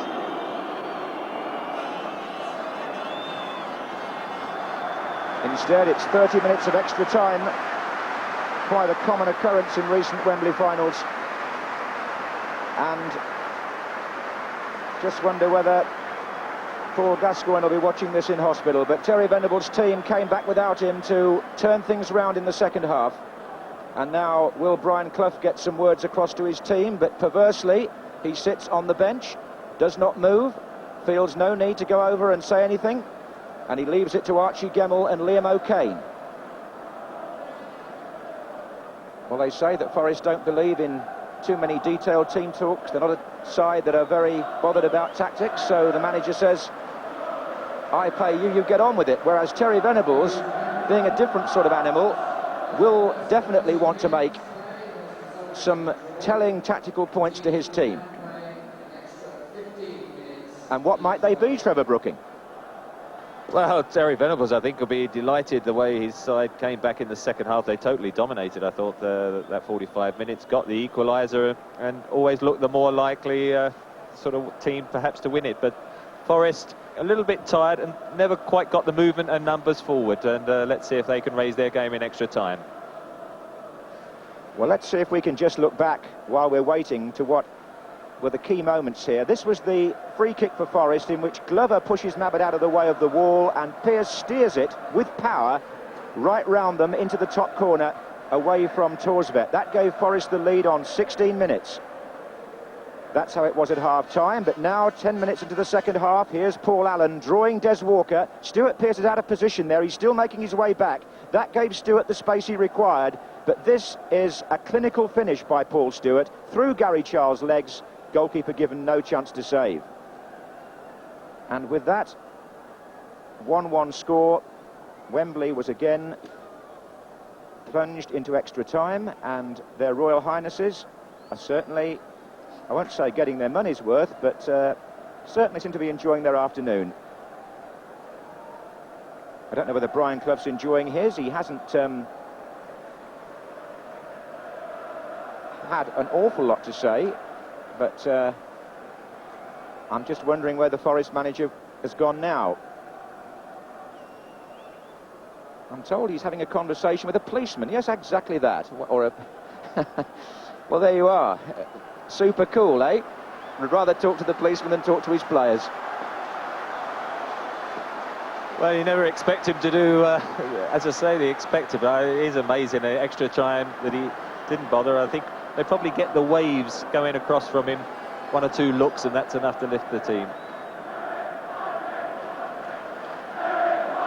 I understand that in the Scottish FA Cup final, it's extra time as well there between Dundee United and Motherwell.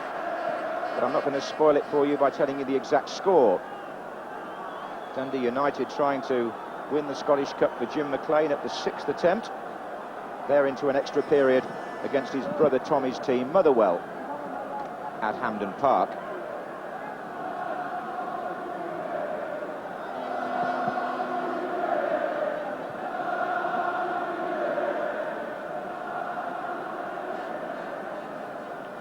I think Paul Walsh has found a way of keeping his hair in order there as we start the extra period.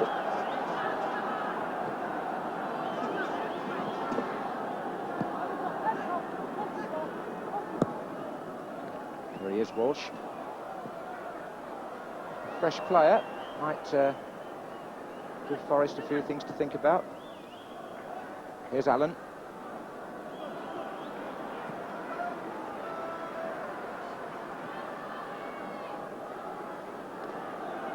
Forward by Sedgley.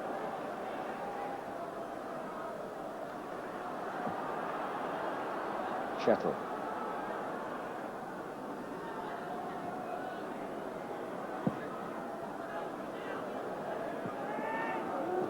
Hodge. A few catcalls from the Spurs supporters towards their former player, and he was chopped by Steve Sedgley anyway. Pearce takes the free kick short to Hodge. Keane waiting in the centre. It's not particularly good pass. Glover was too close to Hodge, really. Hodge changed his mind there, but although Brian Clough didn't walk out to talk to his team, he has one tactical change up his sleeve, because Hodge is now playing centrally alongside Keane, and Gary Parker has moved out to the left, as we thought they would do when he first came on, but he kept him out on the left, but now he's much, I should think, happier himself in that central position. And Spurs have obviously got Walsh now playing right upfield with Lineker, which means an extra striker and perhaps one less in midfield. Anyway, here's Naeem to take the free kick. Paul Stewart is in the heart of it there. Mabbott is going as well, and Howells. His header back across the goal. And Lineker forces the corner.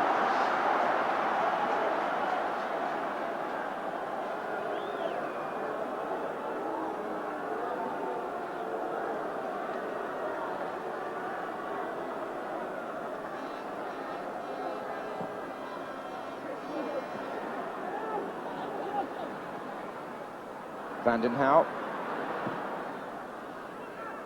Here comes Walsh. That's looping a bit. Hit the bar. Extraordinary. From Paul Walsh, who can't believe his luck. The goalkeeper's injured. But this was a real looper from the left side by Paul Walsh. Over Crossley, against the crossbar, and the keeper hurt as he fell behind the line. Well, how close can you be?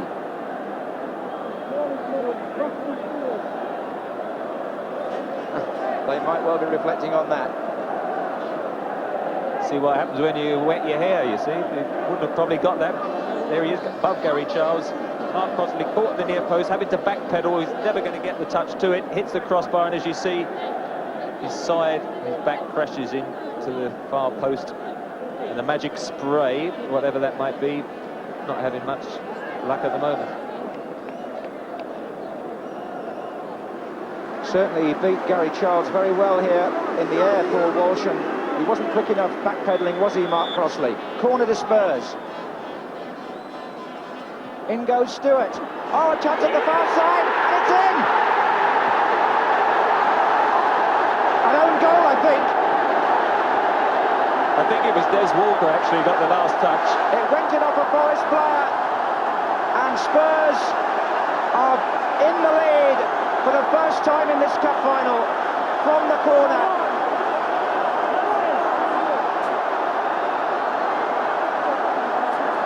And Des Walker has the misfortune to put the ball in his own net to give Tottenham the lead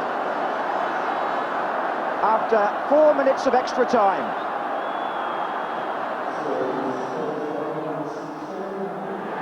Allen to Lineker. Van den Hauwe. This is Allen.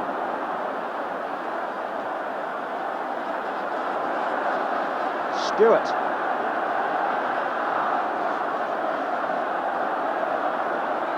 And Keane out to Crosby. Well, Forrest now have to come from behind. Clough. Well, you've got to feel sorry for Des Walker.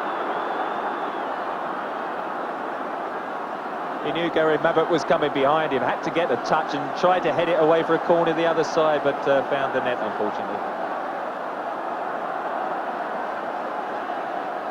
2-1 then to Tottenham.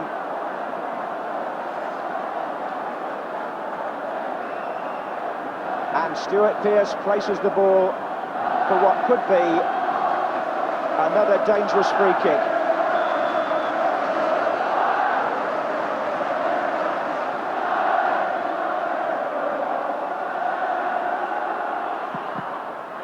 Cannons off the wall. Well, Spurs have got a real chance now. An own goal cost Tottenham the cup 4 years ago against Coventry. Now an own goal has put them in front. And scored by a player who was once a Tottenham junior, Des Walker. Here's Walsh. Looking for Lineker. Pearce just gets to it, stretching. Parker.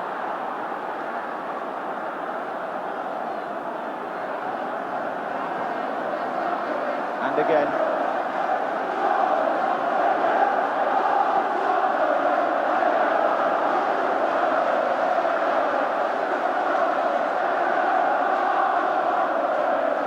This is Clough.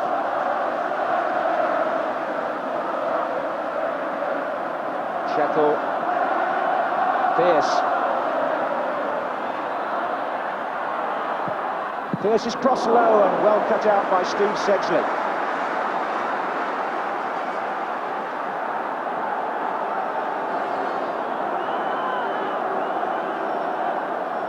Parker to take the corner for Forest.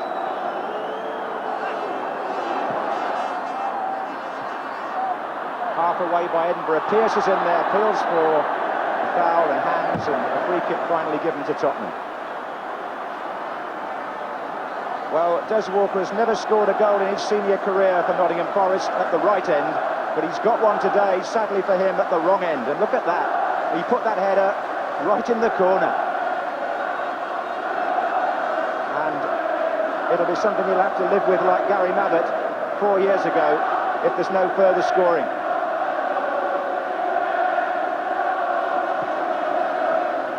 Seven minutes gone in the first period of extra time.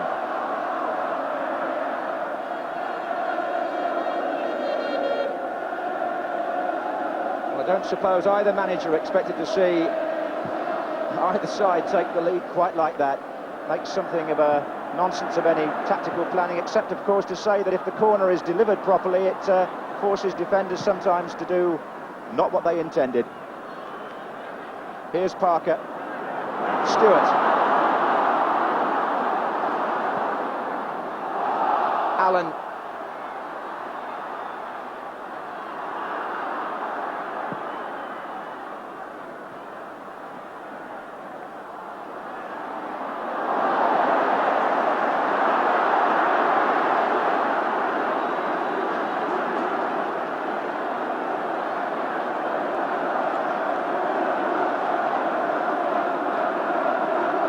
Spurs 2, Nottingham Forest 1. Tottenham having come from behind to take the lead.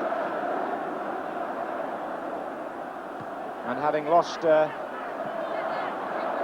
chief midfield figure so early in the game, you have to give credit to the way the rest of them have performed, and the way that they've overhauled a Forest team who played exceedingly well before half-time.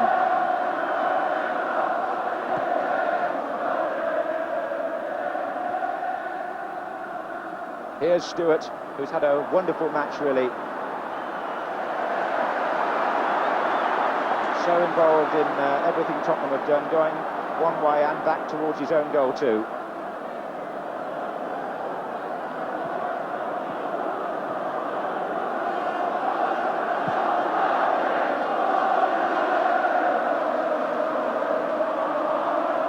Here's Naeem.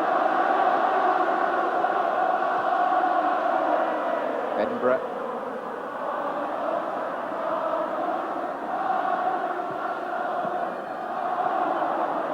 The matches between these two clubs have tended to fluctuate so much that you wouldn't put it past Forest to find a way back here.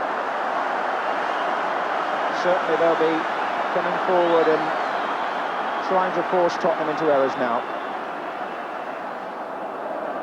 And as tiredness creeps in extra time, there's more likelihood of mistakes. 5 minutes left in the first period. This is Stuart Pearce. Steve Hodge.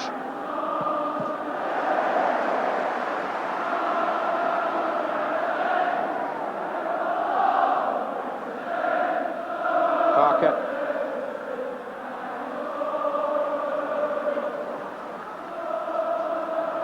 Charles.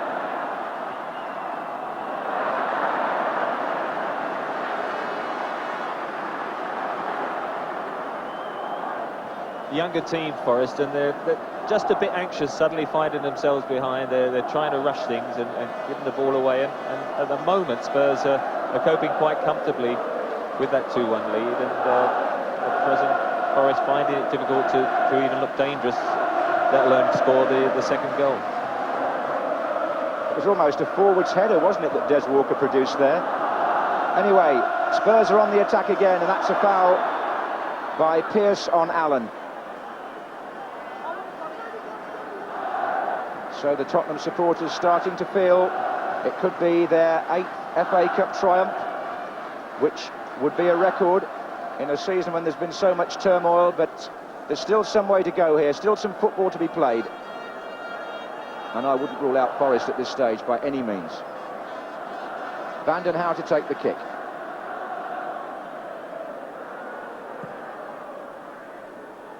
That's Mabbott.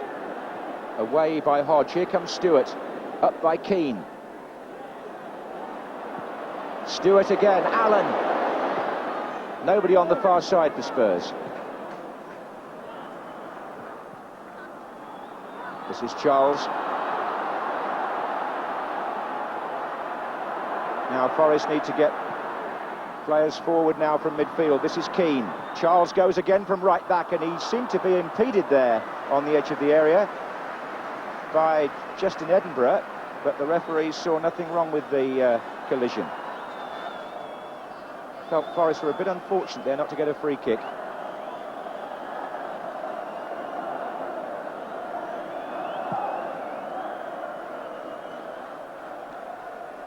So is Brian Clough's 34th attempt at the FA Cup as a player and a manager going to be another abortive one now?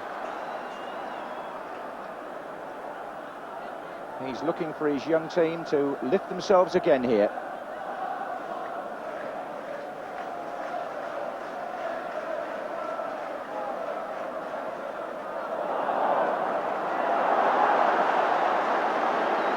Paul Walsh has made a bit of a difference. It was his header that caused the corner from which the own goal came, and now we have a corner again for Spurs.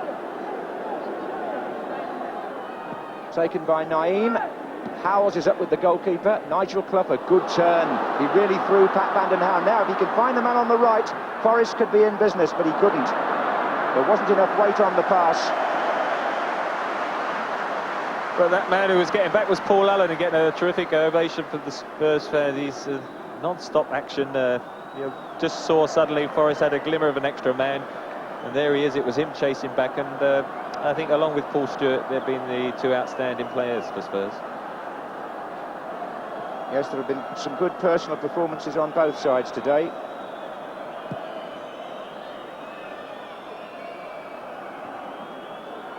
There's Keane. Forward by Charles. That's Mabbott.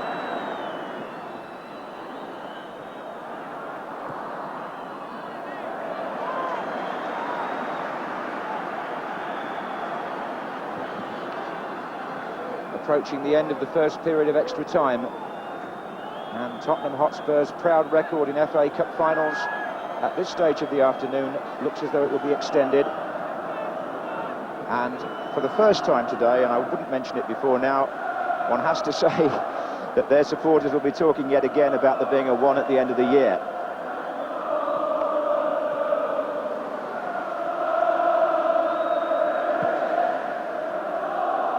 And by now you all know what that means. Pearce.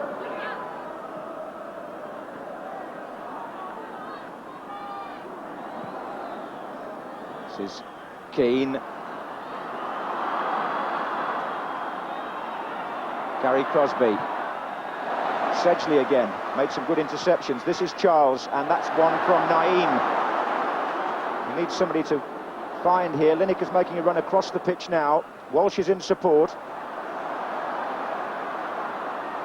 He's got Allen to his right, and they'll need someone else in the middle now.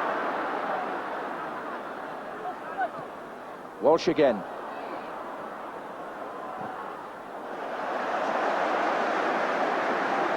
While Walker concedes this next corner, and we'll be hoping that it doesn't turn out the way the last one on this side did for him.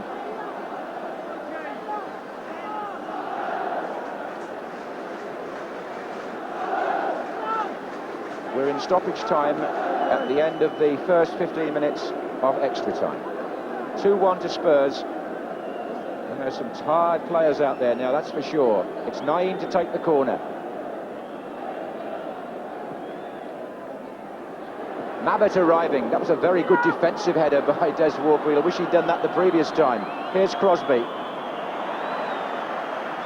So they turn round with the score: Tottenham Hotspur 2, Nottingham Forest 1. And I think the way they've came back, in the second half and then in the first period of extra time, does suggest that Spurs do deserve now to have edged clear, and it's a case of whether Forest can lift themselves in this last 15 minutes. Well, there's the man whose inadvertent header, or at least where it went was inadvertent, has changed the course of this cup final. Des Walker diving in to try and stop Gary Mabbutt, I think. That was who he was trying to head the ball away from, and he succeeded in planting it exactly where Mabbutt would have put it, or hoped to put it, in the top corner of the net. So the Tottenham fans were suitably lifted by that. They didn't mind where the goal was coming from as long as it was at that end. And it's given them the edge now in an FA Cup final which started with them going a goal behind and losing Gascoigne. The afternoon has now turned, as so many FA Cup ties do, and Forest have got to try to rescue themselves now in the last 15 minutes.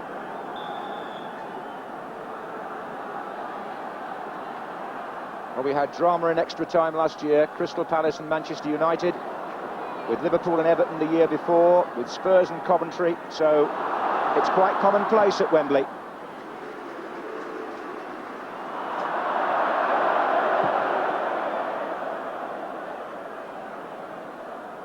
That's Mabbutt to Stewart.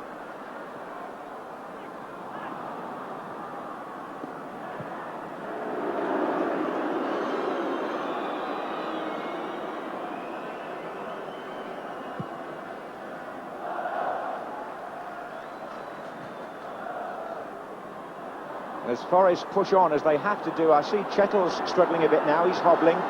They're going to leave one or two gaps, I would think, for Tottenham to try and exploit on the counter.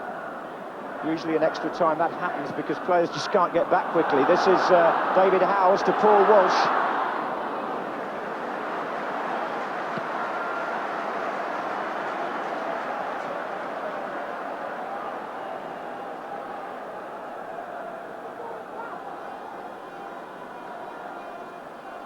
Walsh with Chettle. Away by Walker.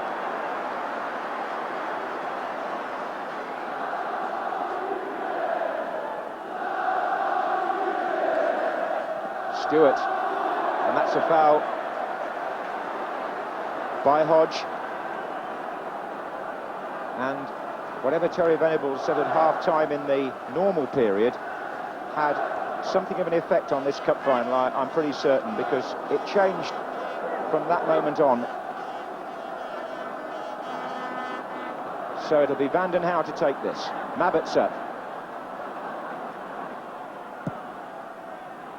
Stewart! Oh, just off the side of his head.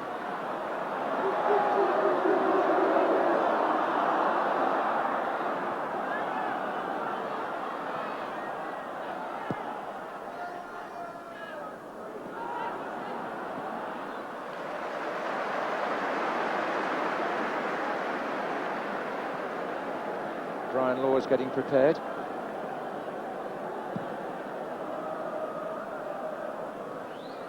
Several candidates in terms of tiredness to come off. I would imagine Lee Glover, because they've got the number 10 out over there, and that looks like it's switched now. That ball is in play at the moment, so the referee's having to take it back.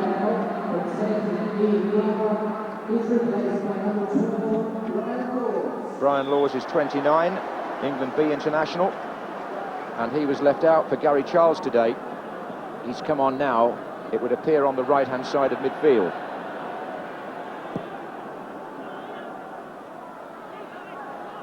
Parker. Hodge. Through for Keane, and just touched back by Paul Stewart. That was a timely interception and a necessary one to stop Roy Keane. Substitution, Brian Law's going out, as you say, to play wide right in the midfield. I suppose it's a case of when Brian Clough would have liked to have had Nigel Jemson on the bench just to bring in an extra attacker. What he's had to do is push Gary Crosby down the middle with Nigel Clough.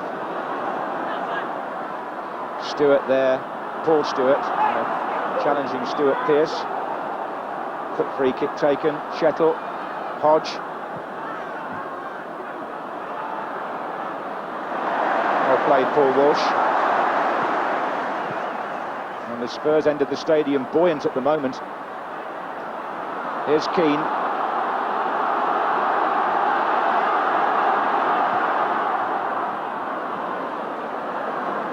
Naeem to Walsh.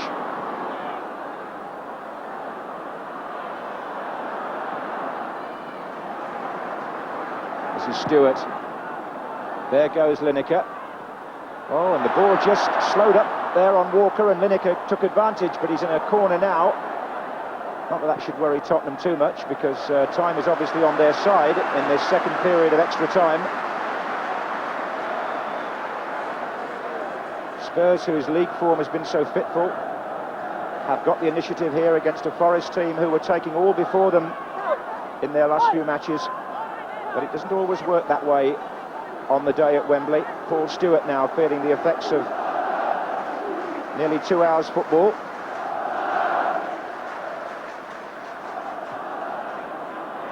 Naeem.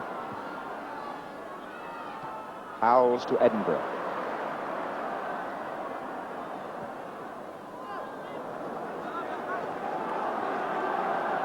Actually, the referee seems to be feeling the effects of it too, Trevor. He wasn't one of the fittest men in the business, Roger Milford. He was just taking a little breather there. Just been given a one-year extension by the Football League, which just goes to show if you keep yourself in trim, you can now referee way beyond the prescribed retirement age, as it used to be.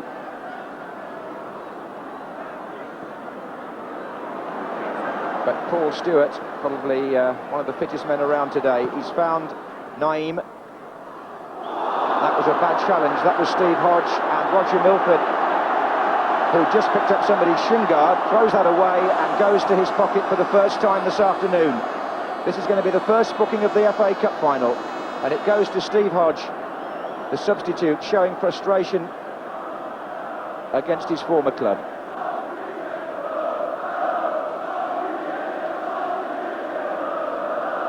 Actually, it is his second offence, Steve Hodge, and I think that may be the reason why Roger Milford shows him the yellow card. I think Steve Hodge trying to point out that he felt Naeem made a meal of it, which he probably did a bit, but I think it's a combination of the two. The one on the Paul Stewart before, and that one, two combined.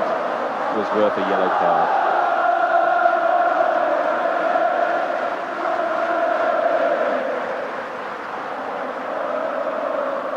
So, deep into extra time here. That's the position in the 1991 FA Cup final. Spurs on the verge of winning the trophy for the 8th time, which would be an outright record, taking them beyond Aston Villa and Manchester United. And in a season when just about everything has gone wrong at Tottenham off the field, and the talk has been of takeovers and bank debts and so on, Terry Venables is here within touching distance of a playing achievement, which in the light of what else has happened would be a considerable one.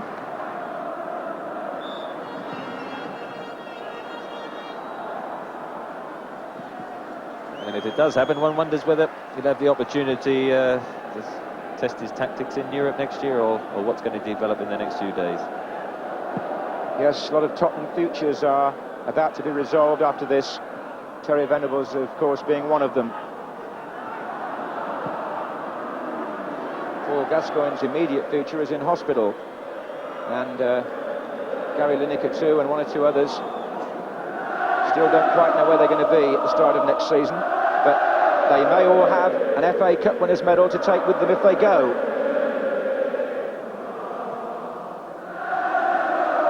Or are we writing off Nottingham Forest too early? This is Brian Laws, he's just come on.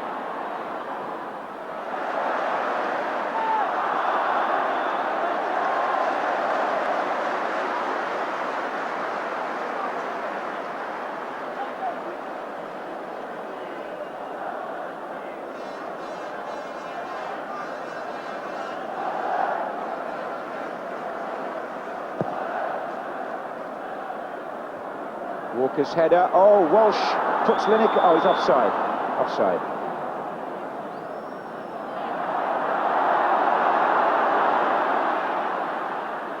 Well, a lot of players out there are feeling the pace now.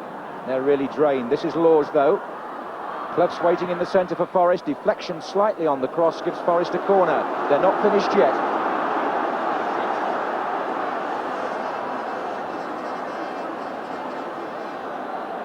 Chettle and Pearce.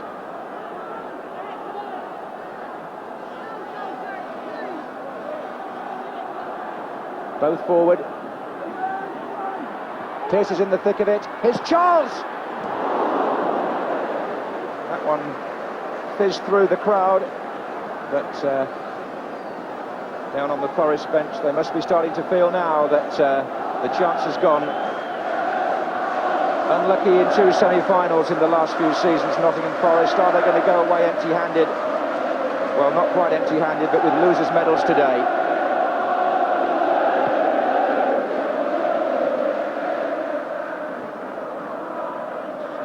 Five minutes to go in the cup final. David Howells for Tottenham.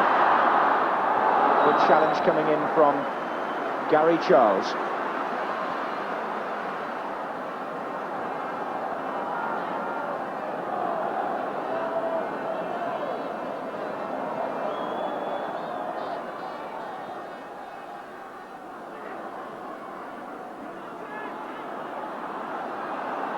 Chettle.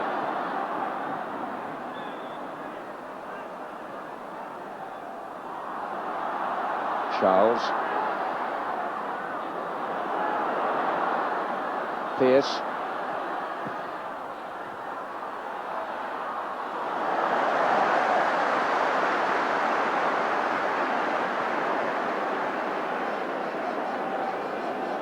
Paul Allen jogging back there again, and Stuart Pearce, who normally, especially when Forest have been down in cup games this season, has ventured forward on a number of occasions, has held back today. Perhaps, I don't know whether it's something to do with the fact that he was taken off in the recent league game when they beat Leeds 4-3, because Ryan Clough felt he was venturing forward too often.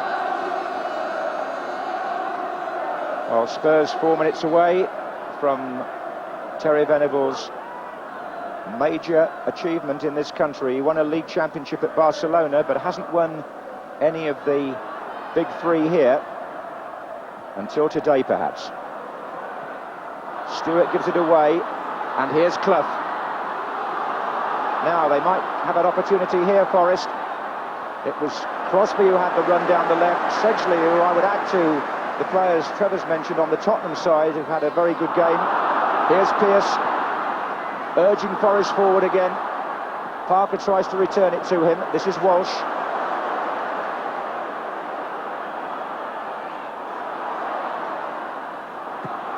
Chettle in the way. What an irony it would be if this cup final, like Spurs' last one, was settled by a rather spectacular own goal.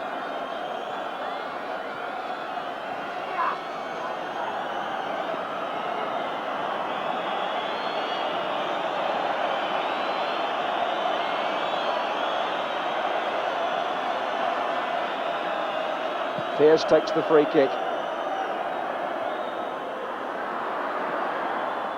Lineker touches it out wide to Paul Allen. Walsh is down the right. Oh, well played, but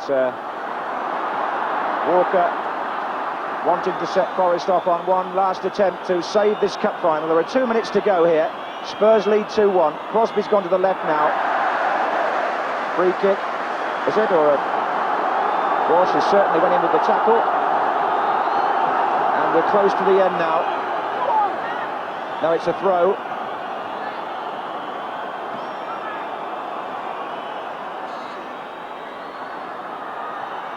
Half away by Mabbutt. Chettle. Flags up. The flag's up on this side.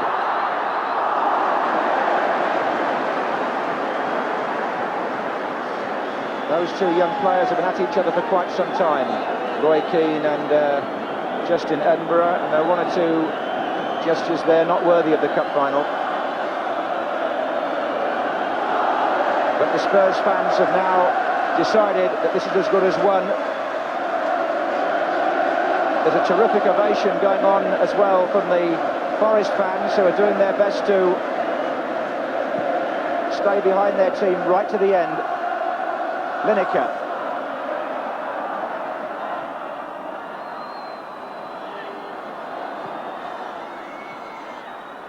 Howells, Walsh.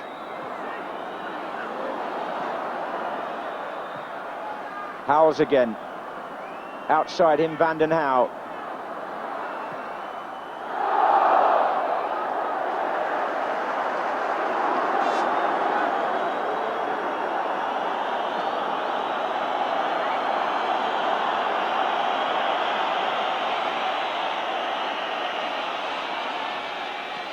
Lineker.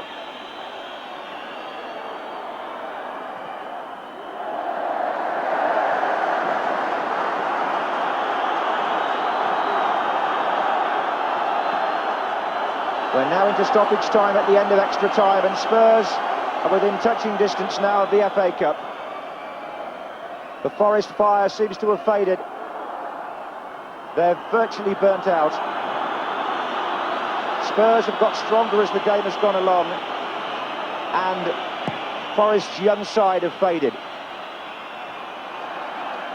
Chettle, and it doesn't look as though Brian Clough is going to get his hands on the FA Cup after all. This is Walsh.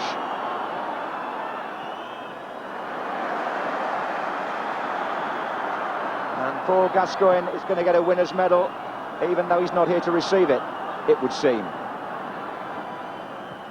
Here's Stewart. Spurs just keeping possession now. Allen. Vanden Hauwe.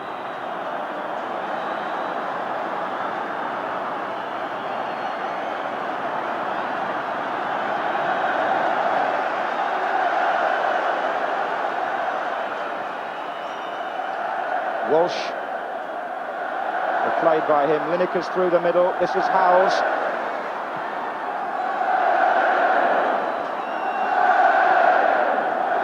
Every pass now being cheered by the North London supporters as Lineker goes on a little run and he finds Allen. They haven't got many players up there because they're really trying not to make a silly mistake, but Paul Stewart has done just that. And is there left time for one last assault by the Forest? Here comes Laws. It's never over until the final whistle. Naeem has got the ball. Oh, he's given it away straight to Laws. And Spurs not distinguishing themselves in trying to keep possession. They do better just to play normally, I would think. Here's Walsh. And there it is. Tottenham Hotspur have won the FA Cup for a record 8th time. And Brian Clough has failed at his 34th attempt with Des Walker's own goal, unluckily for him, being decisive in extra time. Terry Venables triumphant at the end of a season when there has been so much backroom turmoil. The Tottenham chairman taking the congratulations and Walker takes the commiserations. Nobody would want to be in his shoes tonight. It's a really distressing way to lose a cup final, as it was for Mabbutt 4 years ago. But it's Spurs who are celebrating their 8th FA Cup win, takes them clear of Manchester United and Aston Villa and takes them into the European Cup Winners' Cup next season. And Brian Clough going, looked to have gone a goal down, looked to be slipping away from them. They showed a lot of character. I thought Naeem did well when he come on. Paul Stewart and Paul Allen were the two, I think, the outstanding players for them. Gary Mabbutt, Steve Sedgley at the back, Gary Lineker's running off the ball up front, whereas the Forest younger players gradually became anxious, and once they went behind they couldn't lift their game, and in the end they were a well beaten side. So Stuart Pearce will lead Nottingham Forest as the Tottenham captain Gary Mabbutt goes around to congratulate the others. Stuart Pearce is the first up the steps with Nottingham Forest. Perhaps on the day their young side, and it was a very young team that Brian Clough selected, didn't quite have the mettle for the occasion, not after half-time anyway, after Pearce had given them a very encouraging start.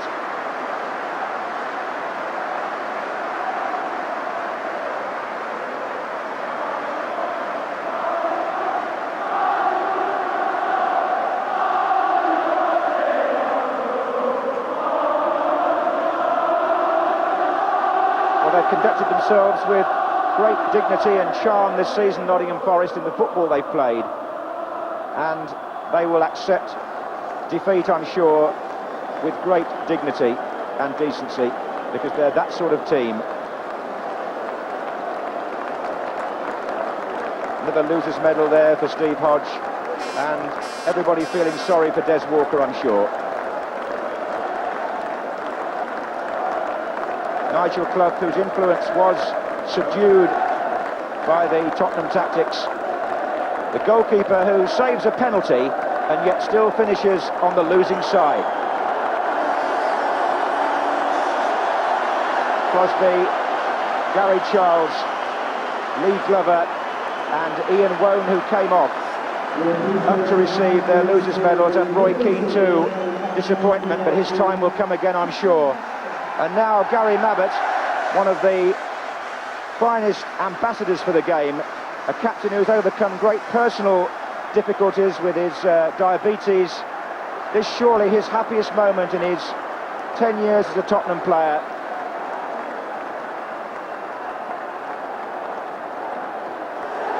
Spurs have won the FA Cup for a record 8th time.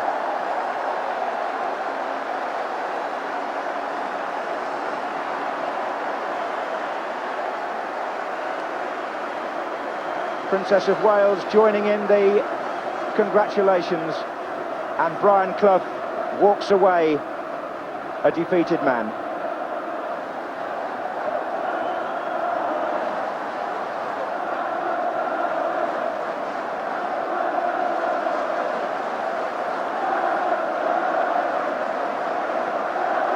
The first major medal this in the celebrated careers of players like Lineker and Gascoigne. Of course, Paul Gascoigne's medal will have to be passed on to him. He's somewhere in hospital, maybe even watching these pictures. There's Gary Lineker, never won a league or cup medal in this country before.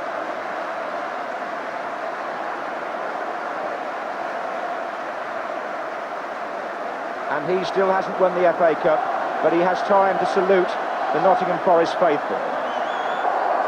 So now the Tottenham lap of honour can start.